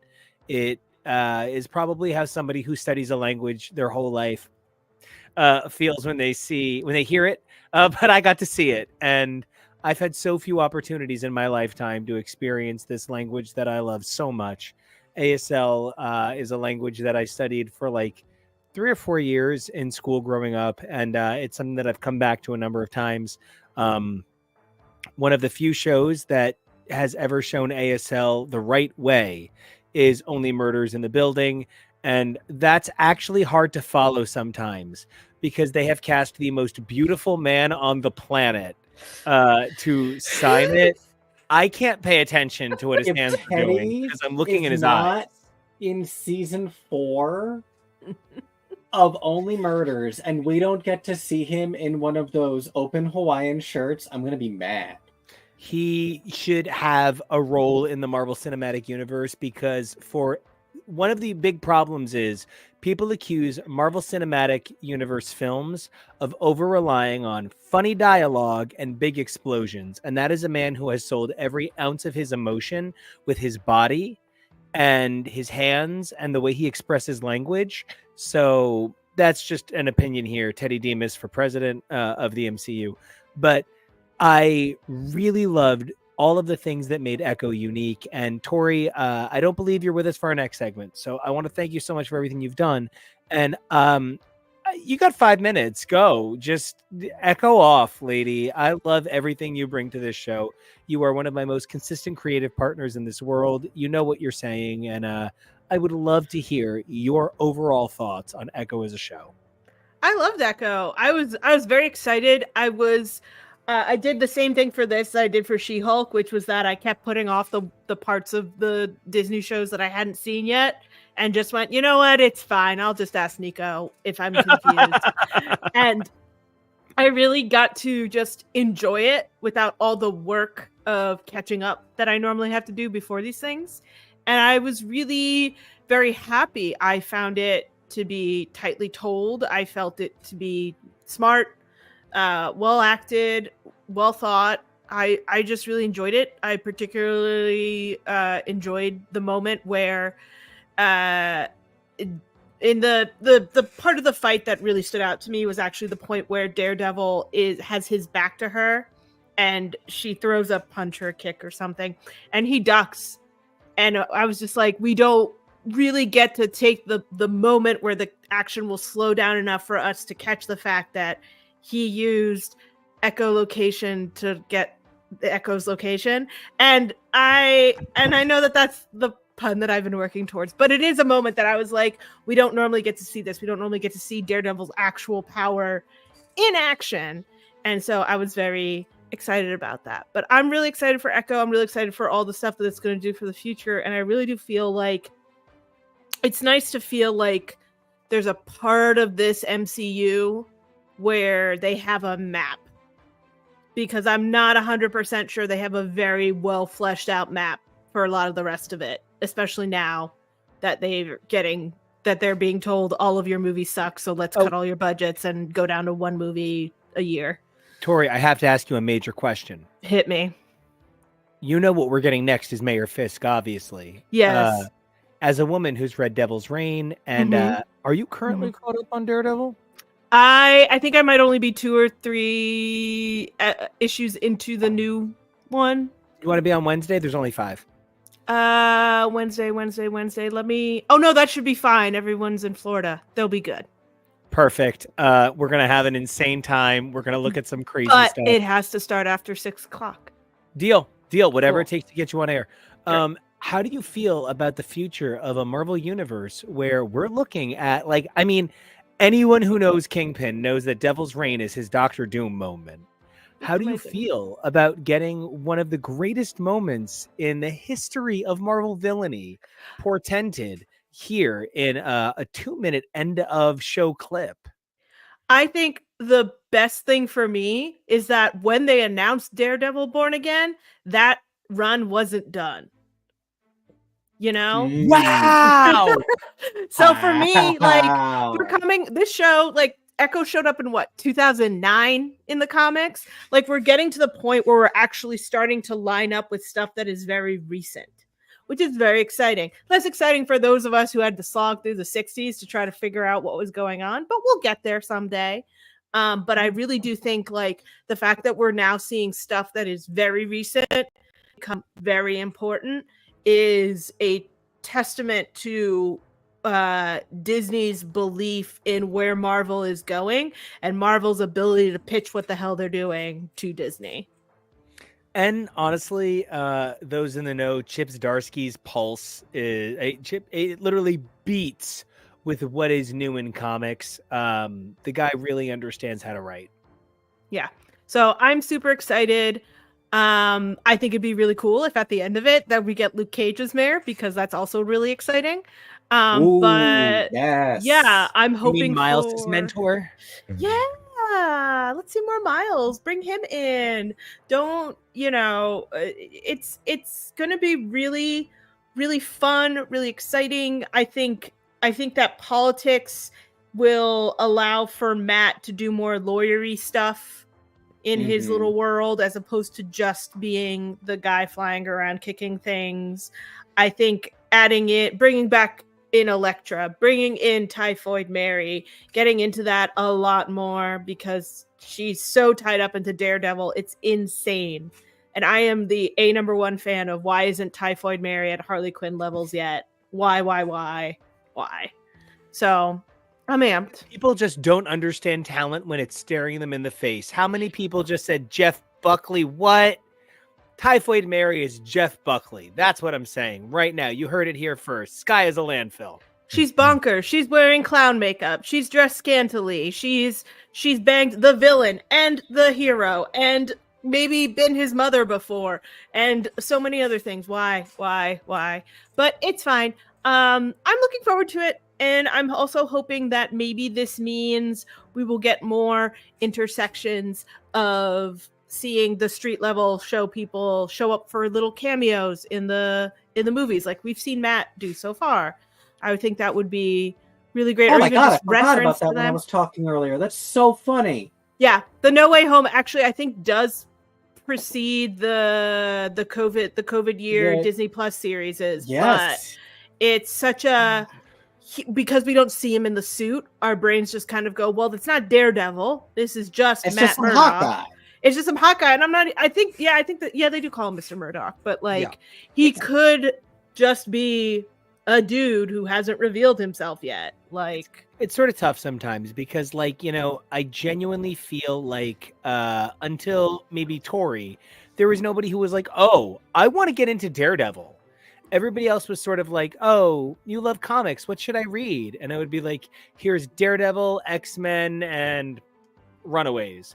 And they'd be like, wow, X-Men, cool, Runaways, and The Blind Guy. And so, like, it always felt a little bit like Daredevil was the also-ran. This is the great age of Daredevil. This is like, if only Frank Miller hadn't died in the 90s and were around to enjoy it. oh, this is a joke. Okay, I was gonna be like, oh damn, I gotta reassess. I've decided that the guy who protested the Occupy Wall Street protesters, I've decided that cannot be the man. God. Why does the who- Occupy Wall Street sound like Obama's tan suit when it comes to what we're dealing with today? Like, I Jesus swear. Christ. The anti-Muslim work that this man created is just so insidious. And so Frank Miller had to die to me in like 1999. That's fair. What a bummer. But if only he were around to see that Daredevil really is like, it's a great time. And I really do think that Wilson Fisk showing up in Hawkeye was what cemented the fact that the Matt Murdock we saw in Spider-Man is the Matt Murdock from the series. Because up until that point, we weren't 100% sure. We really weren't. Who knew?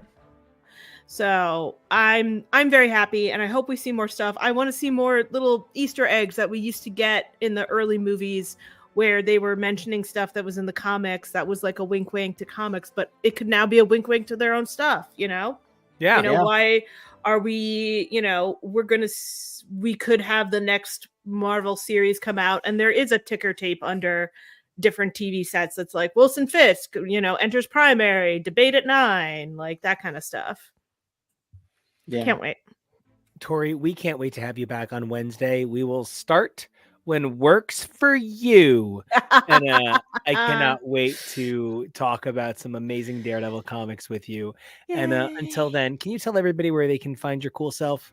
You can find me on the internet at SM Tori. That's Tori with an I. I do the wonderful Billy Club show, which will be returning at some point.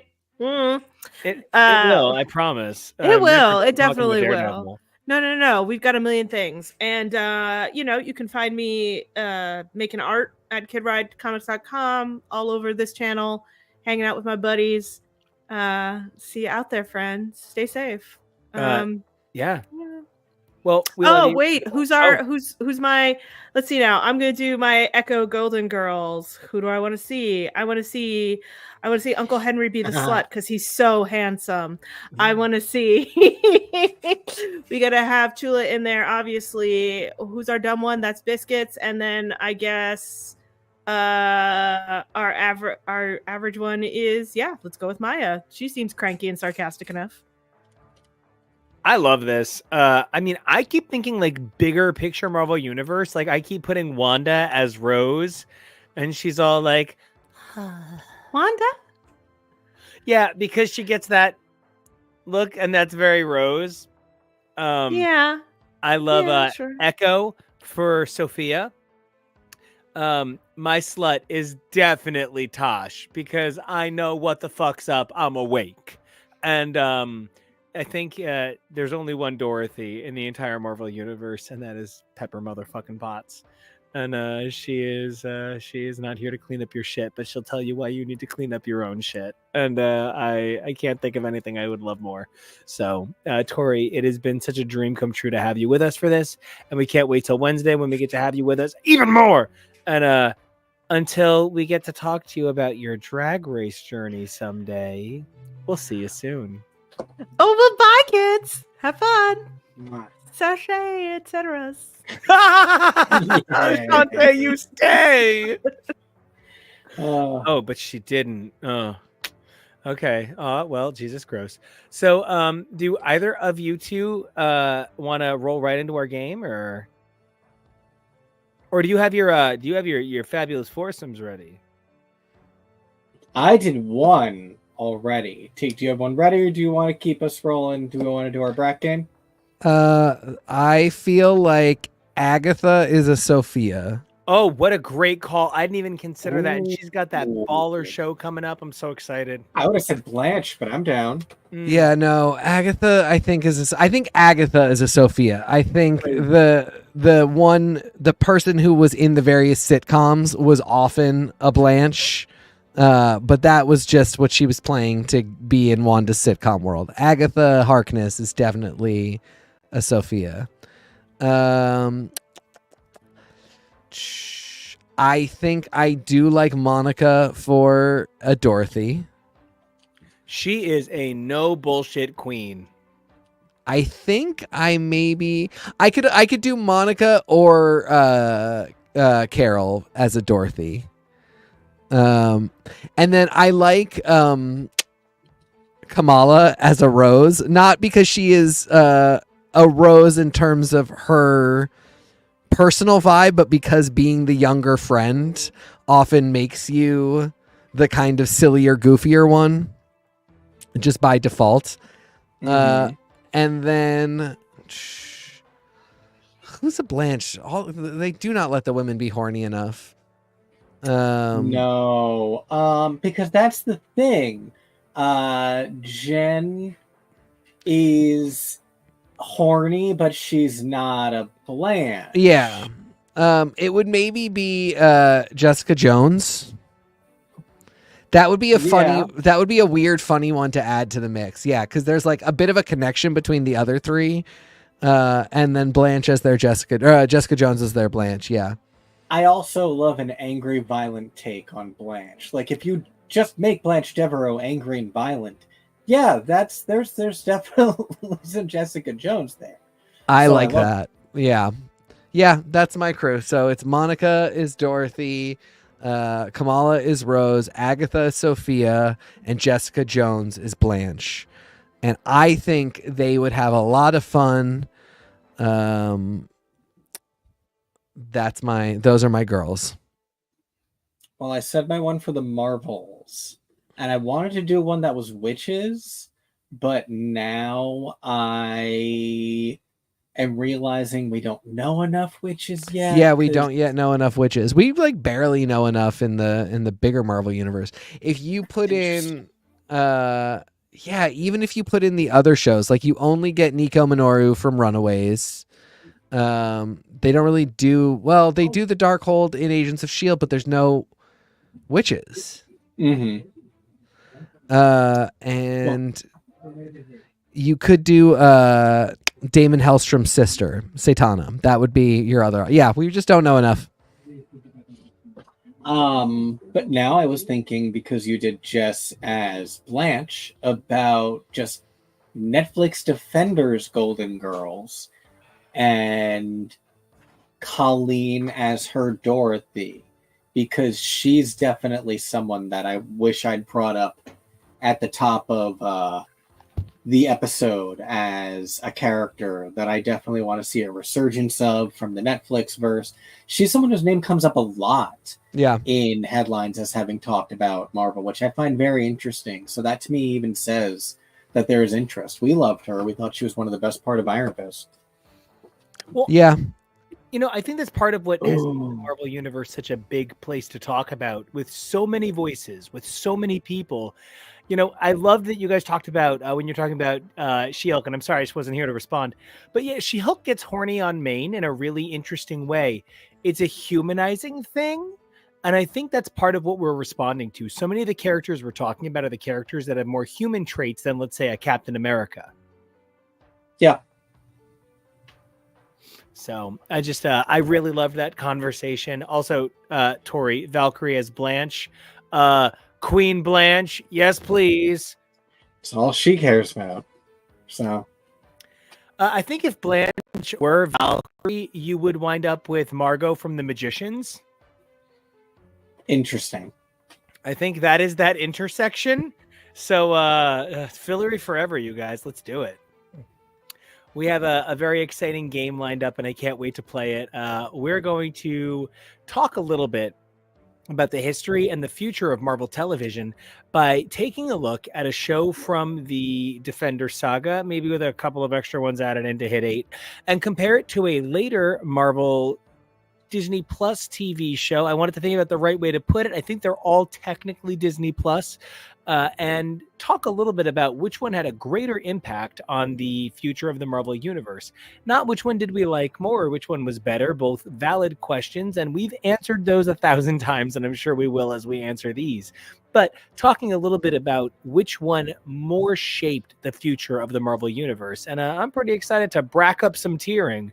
So if you guys are ready, let's shape the Marvel Universe with our opinions, shall we? All right, let me just get it pulled up.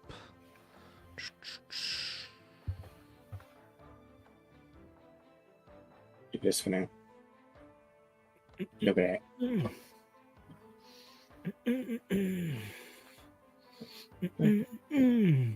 I love this song. All right. So it looks like we're starting off with Daredevil versus Ms. Marvel. And this one I feel so bad. It's not a contest. Unless we find out that Ms. Marvel is the first major mutant in the Marvel universe. I do not know why I said that like an early Ferengi. But unless we find out that Ms. Marvel is the first major mutant, this has got to be Daredevil. Daredevil literally wrote the book on how to be a gritty show later on. Daredevil all the way. I'm not sure on this one yet. I really thought I was going to be super Daredevil, but when we take everything together, Daredevil definitely showed us early on how to do a Marvel show, but things changed a lot when they went on Disney Plus. And I don't know what we're looking at for the new gritty Marvel, although we got some idea of it with Echo. Miss Marvel, I think, also really influenced Echo. The thing that I was talking about earlier where, shows about other cultures really try and feature those cultures in Marvel shows, and I really appreciate that. Ms. Marvel influenced movies. Daredevil's only influenced the TV shows. I don't know where I stand yet. Oh no, I assumed you were going to just automatically vote Daredevil, and I was going to protest vote Ms. Marvel. Just because I feel like Ms. Marvel currently does have so much more bearing. If you dummies don't both pick Daredevil, we're going to put Tori back on this show in 10 goddamn seconds. Do you understand me? Look, I want to vote Ms. Marvel, but I will concede Daredevil only because TK said something that pinged for me that once again I had forgotten. No, Tori might not vote with you. You're banned, Tori. And what that means is we're putting a rubber band around you and you can't be on the show. Tori said, I love Matt, but you cannot deny that Ms. Marvel gave us a lead in the movie. However, TK also said no movies. No, Matt Murdock was not only in a movie, but he was used in a way that was kind of integral to wrap up a Spider-Man story to move us into the next act of that story. Very good cameo. And he was used in a goddamn Sony film, which is nearly impossible. That was one of those things I talked on this show the other day or recently about I Have That Vendetta against Entertainment Weekly from 2012. being like, why weren't Spider-Man and the X-Men in this movie? And they talked about how there was going to originally be reciprocity between Sony and Disney, and we were going to see Avengers Tower in Amazing Spider-Man and Osborn Tower in Avengers, but it just didn't, like, they weren't mastered quickly enough. So they've tried in the past, but this was like one of the first wider MCU, crossovers outside of, Doctor Strange, sure, but it was kind of a big deal. So if you want to give it to Daredevil, I'm not going to fight you. Cool. Daredevil. Next. Before there's time. Okay. This is tough because This is the tough one because they have no influence. I disagree, actually. For me, the Jessica Jones went on to influence more Jessica Jones. Moon Knight is going to go on to influence how they handle Thunderbolts. Moon Knight is going to go on to influence how they handle creating characters in the comics. Scarlet Scarab has her own title now, and Jessica Jones does not. So I'm gonna, I feel like a feminism traitor, but Moon Knight, okay, and not. This isn't an evaluation thing. You can almost be saying like it's not great that Moon Knight has that great. big an influence. It's not great, but Ethan Hawke giving the least convincing performance since Gattaca here, Moon Knight. Sorry, I pulled it away.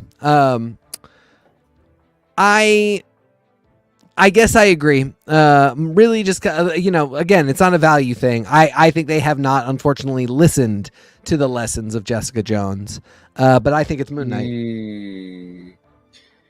Yeah, and especially because I feel like so much of the heat from Jessica Jones was from its first season. Yeah. And then, after 2017, after Defenders was over, people really stopped paying attention to Defenders verse. But yeah, Moon Knight will probably have more significant imprint. No. All right, so let's move on to our next one. And by the way, I love that we're kind of playing this a little faster than we play most of ours because Kevo pitched a game that I am like, I'm kind of like, I just want to get through this one so we can play the next game. It's so funny. I think Mike Coulter as Luke Cage is the literal porn star that every racist white man is both afraid of and attracted to. And so I love Luke Cage for so many reasons. But unfortunately, the Luke Cage series, other than helping to recatapult Black Mariah to being a legitimate contentious villain in the Marvel Universe mobster scene, which unfortunately TK and I find ourselves extensively reading more often than we would really like to fucking admit,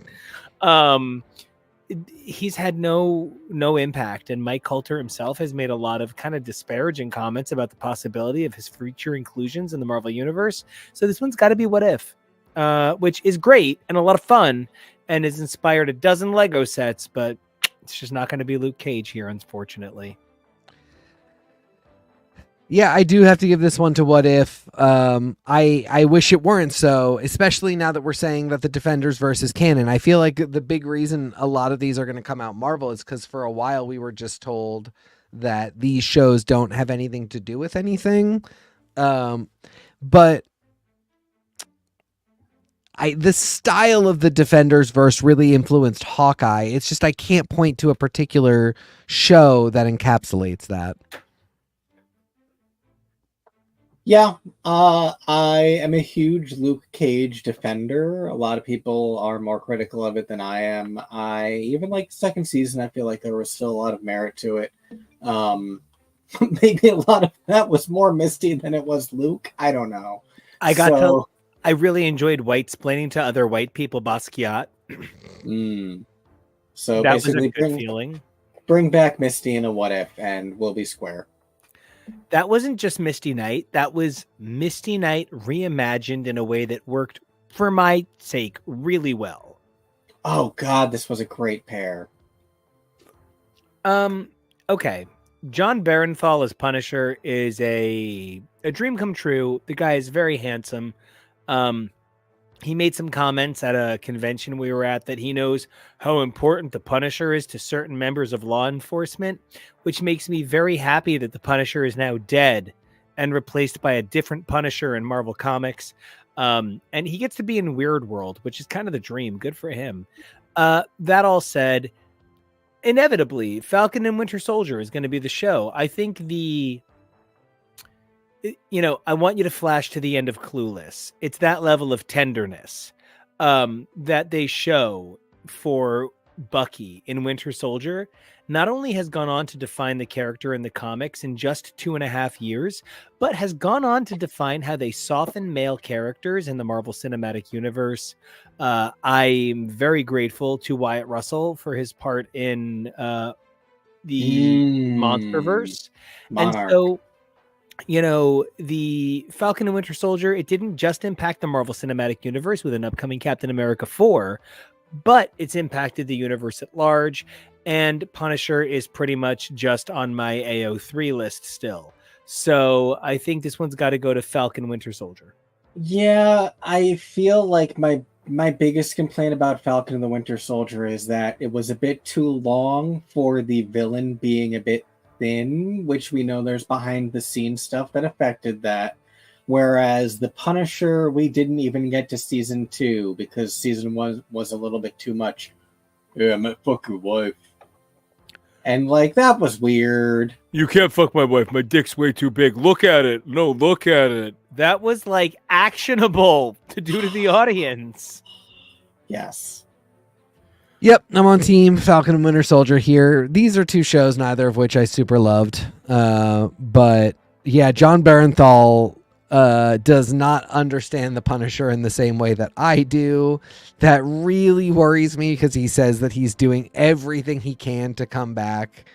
And I do love to look at him. I mean, he's very beautiful, but he's also the thing I see him on most is podcasts, doing Joe Rogan-esque soliloquies about protein. At least it's about protein. Yeah. And one of the things I do just want to say about this, essentially this universe, is that you can have the Punisher and Captain America in the Marvel Cinematic Universe and have them never meet in a way you can't do in the Marvel Universe, comic universe kind of proper. So this would be a very different discussion if we were talking about these three men as disciples of Steve Rogers in the Marvel Universe. But instead, we're getting this iteration. It's fascinating to me as somebody who loves all three of these characters, the way we get to discuss them. Yeah. All right, let's keep. Oh, hey, Daredevil, you can have a good night. We know who's winning this side. What if he clicked Moon Knight by accident? We would just pretend. This one I got to give to What If. I want to give it to What If. I think I have to because of the, Queen Captain Carter appearance in Mom. But if Cap 4 winds up being a big deal, I'm going to look back on this and go, what funny idiots we were. But yeah, for now, What If, because the Lego sets are cool. This is strong protest vote for Falcon and Winter Soldier. In the spirit of the game, I feel like Falcon and the Winter Soldier will be a more significant show in the long run than What If. But we shall see. Nico, is that what you feel too? Because that would win Falcon and Winter Soldier. I mean, it doesn't matter. Daredevil's going to win this side. I know. That's part of where I'm... Yeah, I think this is What If, because I do think that they are going to... When a company gets in trouble, they think about fundamental values. And that is why Lilo and Stitch is the hit that saved Disney. Because fundamental values say that a rascal with a heart of gold is more important than a plot. And Stitch outshines his film. The idea that anybody thinks that Echo is not this is the moment that saved the Marvel Cinematic Universe. It is the moment that inspired somebody to tell a story, or it is the moment that got some director thinking about the project they were already attached to that they can't announce yet. This is a transformative moment. And I think that What If has that pulp to it. It has that material that's going to be used in the reimagined, not Kang future. I don't believe Cap 4 will be that same thing. But I've been wrong before, I've been wrong before because I thought Manila was going to win Canada. I mean, Melinda, we're watching season 3. Leave me alone. Yeah. Okay. I respect everything you're saying. Let's go into What If then. Yeah. And that means our final one is, of course. Yeah, I expect it to be Daredevil versus WandaVision, and we'll go from there. But that's me. We'll see. Let's find out in a second. This is a tough one to me. This is, I almost abstain vote, but I'm going to make a statement here.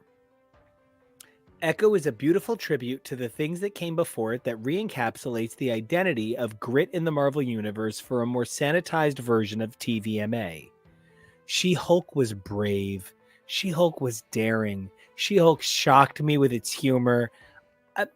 Megan Thee Stallion, girl, you haven't been this cool since a Planet Fitness commercial. This is She-Hulk will change what the Marvel Universe allows to happen more than Echo changes what the Marvel Universe allows to happen. Mayor Fisk was a trajectory that they allowed Echo to facilitate, but humor is something that could only come from She-Hulk. This is going to be She-Hulk for me. You pretty much nailed exactly what I wanted to say. Echo, I think, is actually hugely influential. And influence goes backwards too. The fact that they could pull the threads that they pulled was really important. She-Hulk actually ended up pulling some threads itself. But the bigger thing that it did was really show us that Marvel could do comedy. I'm about to sneeze. Hold on. No, And I saved it. Nice. And not only can Marvel do comedy, we can. I got that slapsticks up the wazoo. Oh my God, go see your doctor if you leave that slapstick up there for more than 6 hours. You know Then how I what? do. She-Hulk really showed us that the format could be different. That Marvel is... Comic books aren't a genre, and superhero stories isn't actually a genre. It is a huge umbrella. We've seen things like Werewolf by Night show us that they can do horror. So She-Hulk really proved that you could do a superhero story and be entirely true to its superhero-ness while being essentially a sitcom, definitely a comedy, but really like a sitcom, right? Really a single camera sitcom. And I think that is ultimately going to be more influential, even if it takes them a hot minute to remember to do it. Kevo, I think we got too shulky, but do you got any Echo in you? No, I really, really, really agree. And the only reason I only wish that I could give Echo a higher ranking, like among other shows. Like it's definitely higher up than Moon Knight, or it's definitely higher up than Falcon and Winter Soldier. I feel like it is incredibly significant, especially in regards to it being the first Marvel spotlight, and I think really for me showing the concept of what a Marvel spotlight show can and hopefully will be. I think it was great. But for this game, which is specifically, let me flash it up again. Where'd it go? There we go. Most significant of the MCU shows, and which will have the most bearing on the MCU. Yeah, definitely She-Hulk, and I want more from what She-Hulk gave us and showed the potential for in a wider genre bending sort of way. Done. I had some nightmares that you were going to put Loki up against WandaVision, and I would call you the most attractive pig man I've ever met. So when I saw that it was Loki Hawkeye, this was even worse somehow. And I hated you on a level I couldn't even imagine. I pick Loki with like a gun to my head. There are very few comic runs that I will ever compare to a run of Daredevil. But Journey into Mystery by Kieran Gillen, which is the clear emotional source material for Loki, and Aja Wu and Fractions Hawkeye. These are two of the greatest comic runs of the last 40 years at Marvel, and both of these shows do them both such justice.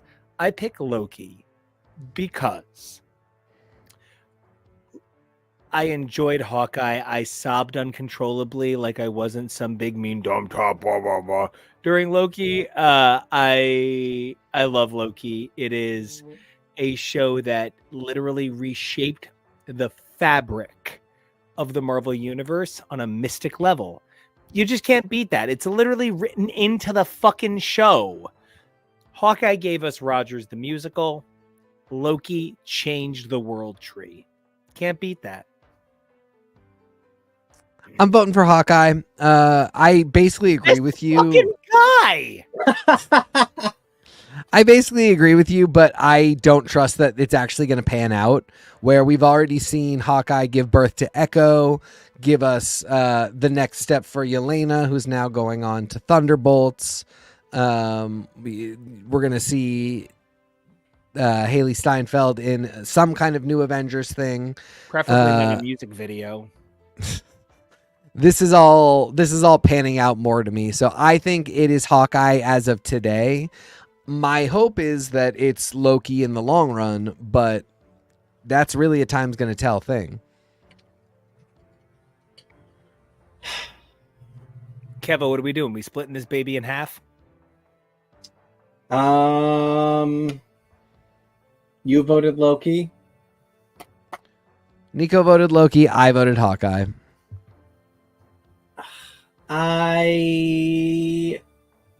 This one is really specifically hard, and I apologize for struggling, just because it's hard to say what repercussions Loki can possibly have in the immediate future, while also being hard to say,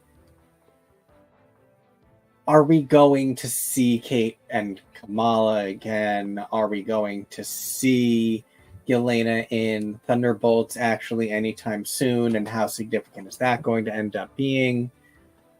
My best friend agrees with me, so I win. Oh my god, I could sit here for 20 more minutes, guys. I haven't eaten enough today, so I've just got that 1,000-yard stare. You got to focus with those beautiful blue eyes. Pick one. Loki, the same way we picked What If. For the same way and the same reasons. All right, I get you. It's the same reason the Grammy had to go to Old Country for No Country for Old Men. It just Old Country for No Men. Old Country for No Men. That is the title. I meant Oh Brother, Where Art Thou Anyway? So I have to quit the show. Oh my God! Thank you for bringing that up, taking it all the way back. Call Tori back in. Echo.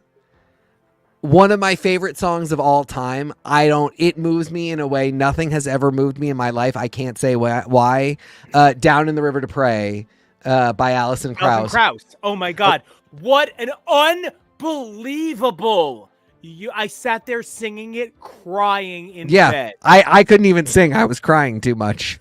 Change the topic. Seriously. Yeah, it's a lot. Anyway, incredibly beautiful moment I sat there crying, literally. Yeah, incredibly beautiful moment in Echo. And if you haven't seen it, if you're some fucking Gen Z watching this now and you haven't seen Oh Brother, Where Art Thou, it has that, and then another track where Alison Krauss, it's like a super group of alt country women sing songs as the sirens. Anyway, Oh Brother, Where Art Thou, a great movie.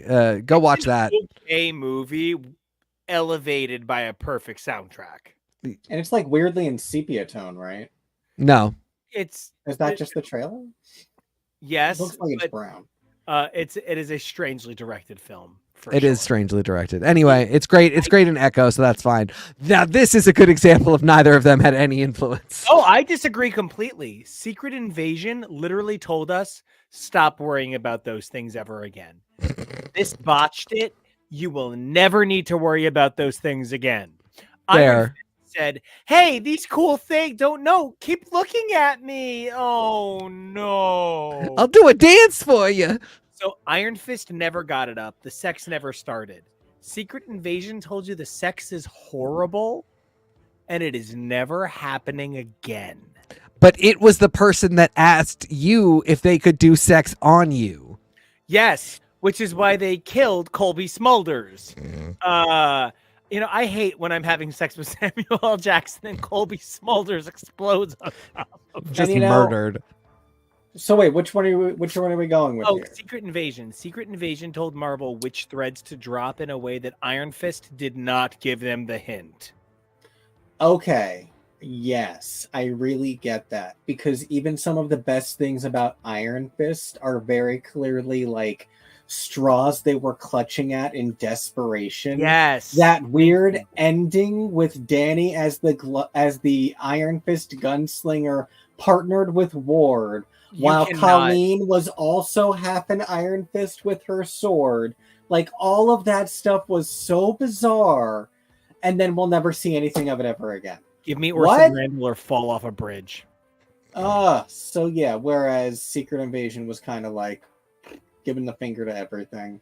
Because, you know what? If Maria Hill's still alive, I'll just laugh. She's definitely still alive. That will definitely just be a life model decoy when they want to use Colby Smulders again. What? She should just be the Destroyer, and she should have that freaky fucking mask. I like that too. That's just comic books, and that's fine. All right.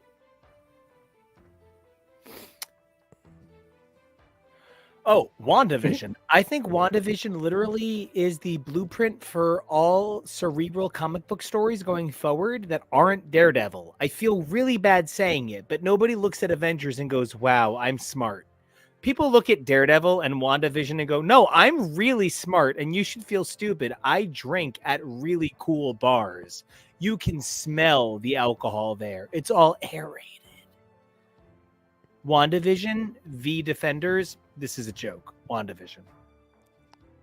Dang, I thought this would be harder. Nope. I think WandaVision is one of the most important TV shows ever made. I think WandaVision told you that you could be a David E. Kelly and your subject matter could be Rainbow Bright. Hi, owners of Rainbow Bright, I will make you the best Breaking Bad-esque Rainbow Bright show ever. Because WandaVision showed us that you don't need to be afraid of bright colors. They're just colors. And it showed us that you don't have to be afraid of your kitschiest things, because your kitschiest things are absolutely the buffest things about you. WandaVision taught me that I know nothing about direction, and it reshaped why I understand the role of a writer. You just need to stop where your job stops and let the next person start. And every step of WandaVision instructed me that TV is Watchmen. I really think WandaVision is the Watchmen of television. And I think in a lot of ways, too, these titles against each other very strongly epitomizes the thesis that I put in the episode title in the first place, which is unapologetically comics. Tori says, please, Nico is gayer for Wanda than he is for Matt. This is never going to be tough. No, it never was. I feel like WandaVision isn't afraid, or wasn't ever really afraid, to be comics and go to those really wild and wacky extremes. Agatha All Along and Catherine Hahn against a blue screen on a wire rig doing hex symbols. Like, it really wasn't afraid to be. Whereas Defenders was very like, there's dragons. There's like these bones.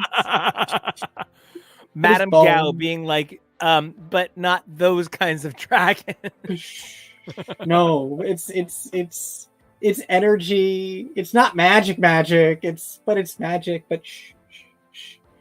Now and, that we've like, seen a dragon in Shang-Chi, I guess they're those kinds of dragons. yeah, and that's the thing. Like, I feel like Marvel Disney Plus era would just like show you the goddamn dragons and like not apologize for the fact that they're dragons. Not apologize. All right, I'm sold. I was kind of going to say Defenders just based on the idea that they pulled 4 shows together and made a 5th show, but you guys are right. I mean, like, I just want to ask a real quick question. Does anybody else remember being like 15 years old, getting really drunk and high with your friends and watching Weekend at Bernie's too? No. I think Shang-Chi is the Weekend at Bernie's 2 of superhero movies, and all I want to do is watch it all the time. You're nonsense. TK, the thing you have to remember about the Defenders is that it stars Sigourney Weaver, and Nico still doesn't love it.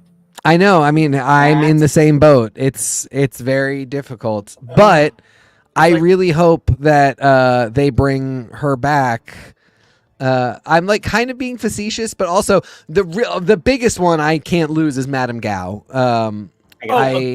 Agreed. What a gift. I think that actor is so amazing. I mean, and what's his name too? The Master from Doctor Who. Sacha Dhawan. Yeah, thank you. Would also be awesome, but I was like Owlsley. I was like John Sim. Ultimately, I think it would be really fun to bring Sigourney Weaver back. Either way, you guys made very good points. It's going to WandaVision. I just initially I thought it would be tougher. I'm going to have to give it to She-Hulk for this one, and it's not even a hard one for me. The reason She-Hulk beats Loki here is because She-Hulk is going to more influence the future of what people do. People are going to look at Loki and say, oh, that's a rock star run. People are going to look at She-Hulk and go, yeah, but that never hit its apex. I'm going to do a She-Hulk.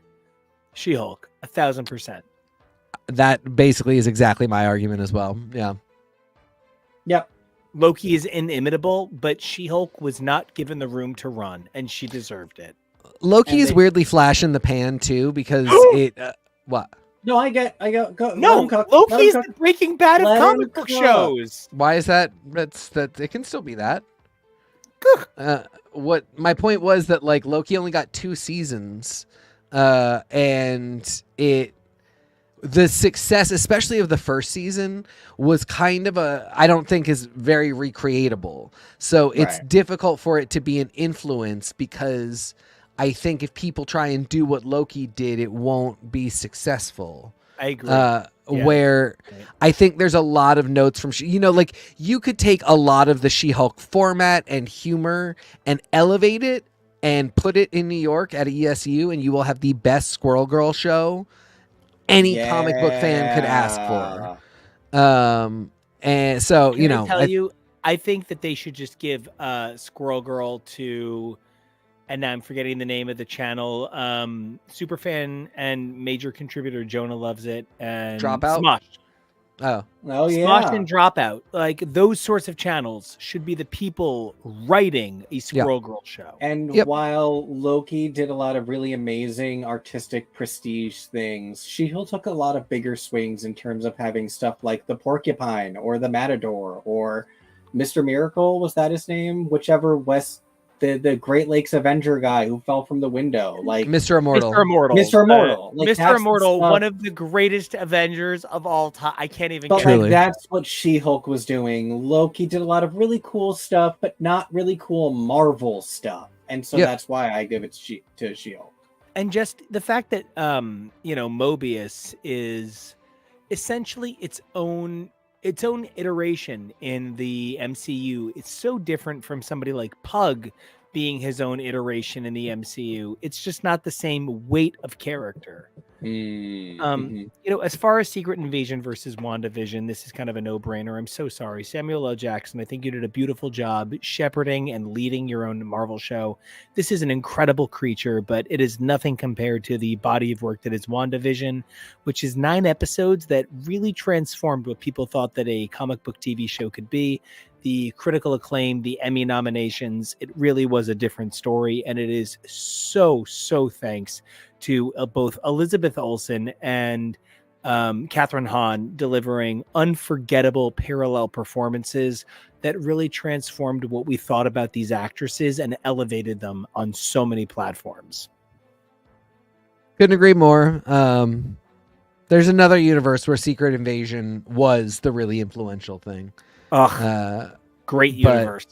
It's not this one. If Secret Invasion had tried to do MCU's version of the original Secret Invasion, not the 5-issue mini that came out a few months before the show, it would be the thing. I'm swollen with baby at that thought. Yeah, and so the disappointment is real. I voted. No, unfortunately, WandaVision. Sorry, babe. Sorry, She-Hulk. Girl, you're so hot. I love you. Drawn by Greg Horn or drawn by Greg Land. You are always a Greg lady. But it's got to go to WandaVision. This is definitely the idea that catapulted the Marvel Universe into its next phase. What you think, Kevo? I don't know. What are you thinking? I don't know. Tori, what you thinking? I mean, I get the point about WandaVision. It's so funny. And quantifiably, you would have to probably really give it to WandaVision, but it just feels so far away now. And thank you. So much of it hasn't really shown back up. It's exactly, like I was saying earlier. What ways has it shown up that are really like super influential? Mom? They could have. What if? No, I know. Like zombies? How far back is that now? Zombies? I'm not sure that I would say that WandaVision necessarily is super influential on the upcoming animated series. Marvel. Guys, pick WandaVision. What's happening?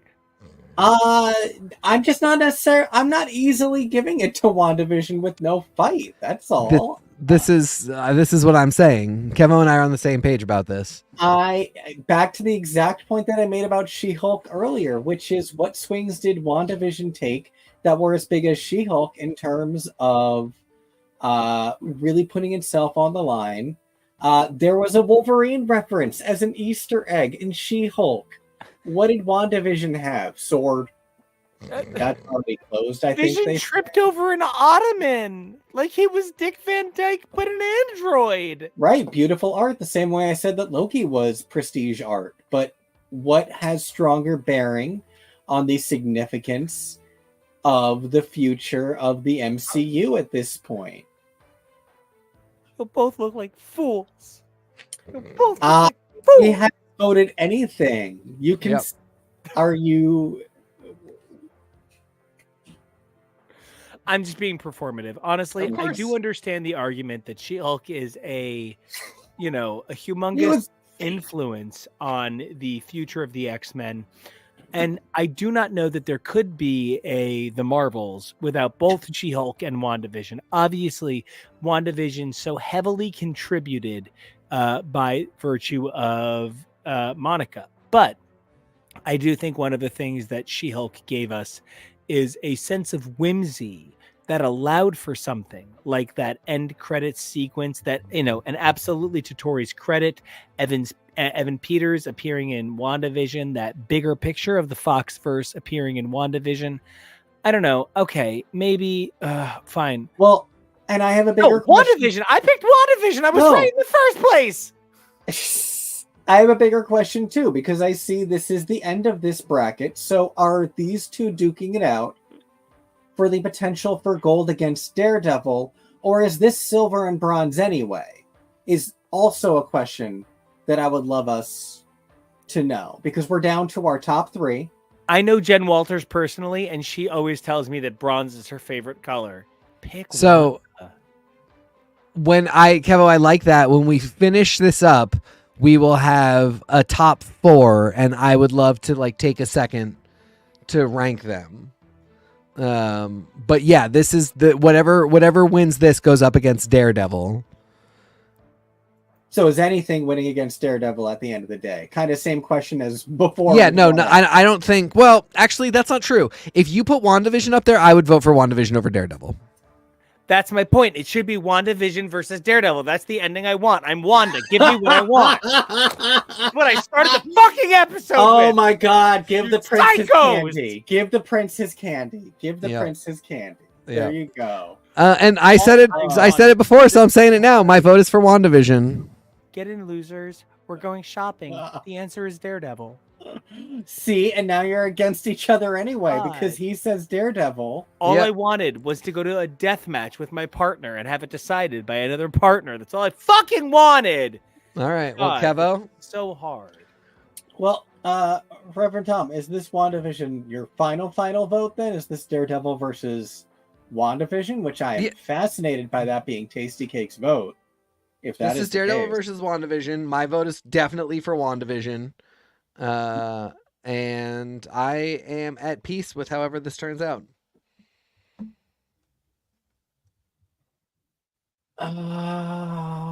I go back to my original vote of Ms. Marvel versus Daredevil. That's what I vote. I vote Ms. Marvel to win the day. Gosh, what a great top four too. The fact that it's Daredevil, She-Hulk, WandaVision, and What If. I think it's interesting and significant that Daredevil is the topmost defender, for sure. Well, I mean, when you think about the Defenders character lineup, even if you take into consideration so many of the elements that make Luke Cage such a premier hero, Daredevil is the character that appeared first in 1964. He, predates any of the other Defenders by at least 5 or 6 years. It's a pretty slam dunk. Yeah, and it was always sort of Daredevil and his friends. Tori says WandaVision has the bigger influence for the wider MCU. Yes, Tori. It sounds like the audience is leaning WandaVision. From what I'm hearing, I wonder what. Yeah, the country voted for Trump too. So I wonder what I was gonna say Jonah's choice is going to be if he chooses to contribute. I think by referring to it as a Wanda's choice, if you will, he said that the choice is really Wanda's here, and I think Wanda would agree with me that it's Daredevil. I think that is. I think she would say. You heard it here, folks. No winner. Kevo, you gotta make the call. I just want to say. The last person that had to make this call made the wrong call, and Jessica Jones beat the shit out of Wanda instead of Daredevil at the behest of the Purple Man. And that is literally the thing that made Alias a comic. So this actually is what I'm hearing. This is an age-old debate. This actually is one of the most famous fights in comics. I like to defer to the audience when we get enough hot answers from the audience in a situation like this. And it seems Tasty Cake is ordering a cheeseburger, small fry, and a large orange drink with a side of WandaVision from the audience. Here's what I will say. If Kevo cannot make a choice and Tori says Wanda and Jonah did use Wanda in his example, and Kevo, you're having a little trouble making a choice, I do think it sounds like the greater majority has voted against me. Fools! And if you let She-Hulk be the one to go up there, I would have said Daredevil. Well, the whole universe can lick my baguettes because I'm going to go carbo load on some delicious food after this and just lick my wounds in defeat. I really thought I had rigged this that Daredevil would win. Fucking hell. So I'm going to say WandaVision's gold, Daredevil is silver, What If is the bronze, and She-Hulk is the third runner-up. I would even say just really? I don't. I say What If is third runner. Okay. I put What If in last place. I think that She-Hulk is going to influence writers in a really important way. I think She-Hulk is going to have a dynastic rule by virtue of its tone in a way that What If is not going to be able to engage, because What If sort of suffers from Black Mirror syndrome, which is when you reach for so many interesting ideas, you can't be defined by just one. I know my favorite episode of Black Mirror is San Pellegrino, which I know is not its name. And that's okay. You fool! It's UC Santa Cruz. Oh my God, which everybody knows is just like an extension of the campus. So, anyway, I accept that WandaVision is the most important TV show in the history of the Marvel Universe. I do want to say that there are 6 TV shows we left out, and I don't even really want to say their names, but I'm going to say them really quick, like the 7 Curses and Harry Potter. I'm only going to say 6 because obviously the 7th curse is J.K. Rowling. Agents of S.H.I.E.L.D., Agent Carter, Inhumans. Oh, shit, he's doing it. Yeah. Okay, Agent Carter, Inhumans. Runaways, Cloak and Dagger. They were never worried about being popular, don't worry. And then Hellstrom. Those are the 6 shows that we left out because Marvel also thinks they don't matter. Thanks for making our lives easy. I had a great time. Real fucking great episode. Great co-hosts with Tori coming in. What a great pinch hitter. Jonah being in the comment section all episode long. What an unbelievable opportunity to interact with one of our major contributors in a unique way. A real pleasure for us. I love Echo. I love Daredevil. And I love MCU TV. And this has been a great 2 hours. How do you guys feel?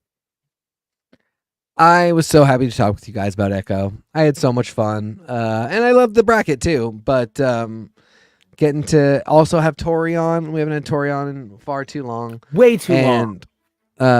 This was just a really great show that I did not have high expectations for, more because of Marvel. Again, my beef is so often not with the creators, but with the distributors and the execs and the money people.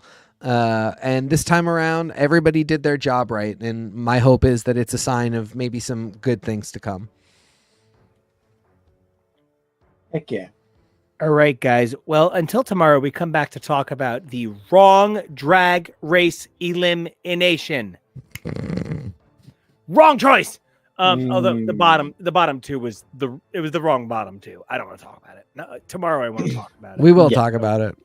We still have to catch up on Untucked, I think. So, oh my God, right? Yeah. So that'll be interesting. About 22 and a half hours to hear me have opinions about the bottom 2.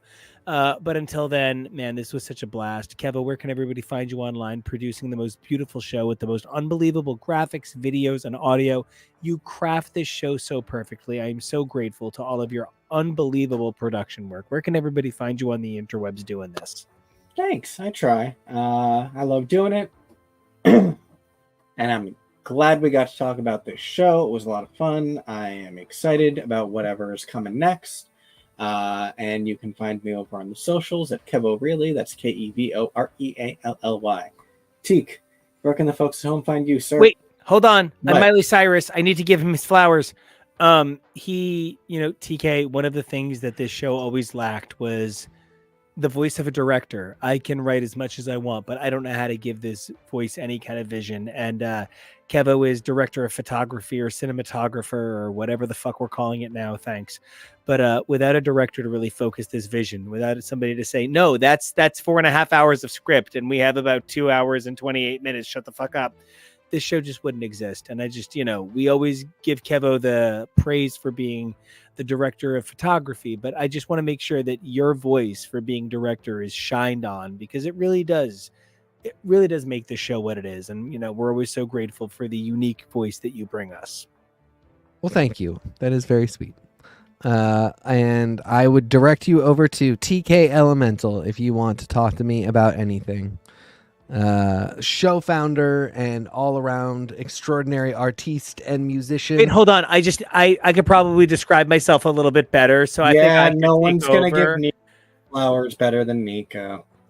I'm kidding. No, everything. I just didn't want to hear any praise for me. So I just wanted to cut him off. But I love making this show for you guys 3 times a week, every week. You guys can find me at Nico Action. That's NICOACTION. And until next time, we got 6 things you got to do. 3 are pretty basic: like, comment, subscribe. Thanks. You're all kings, queens, and all kinds of royals in between. Look at me, I'm a prep commercial.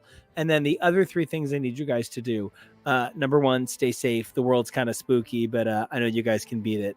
Number 2, I want you guys to be brave. That is the coolest thing you can do. Just fight the good fight every day. And number 3, evolve daily. You're going to love who you are tomorrow. And until then, we'll see you.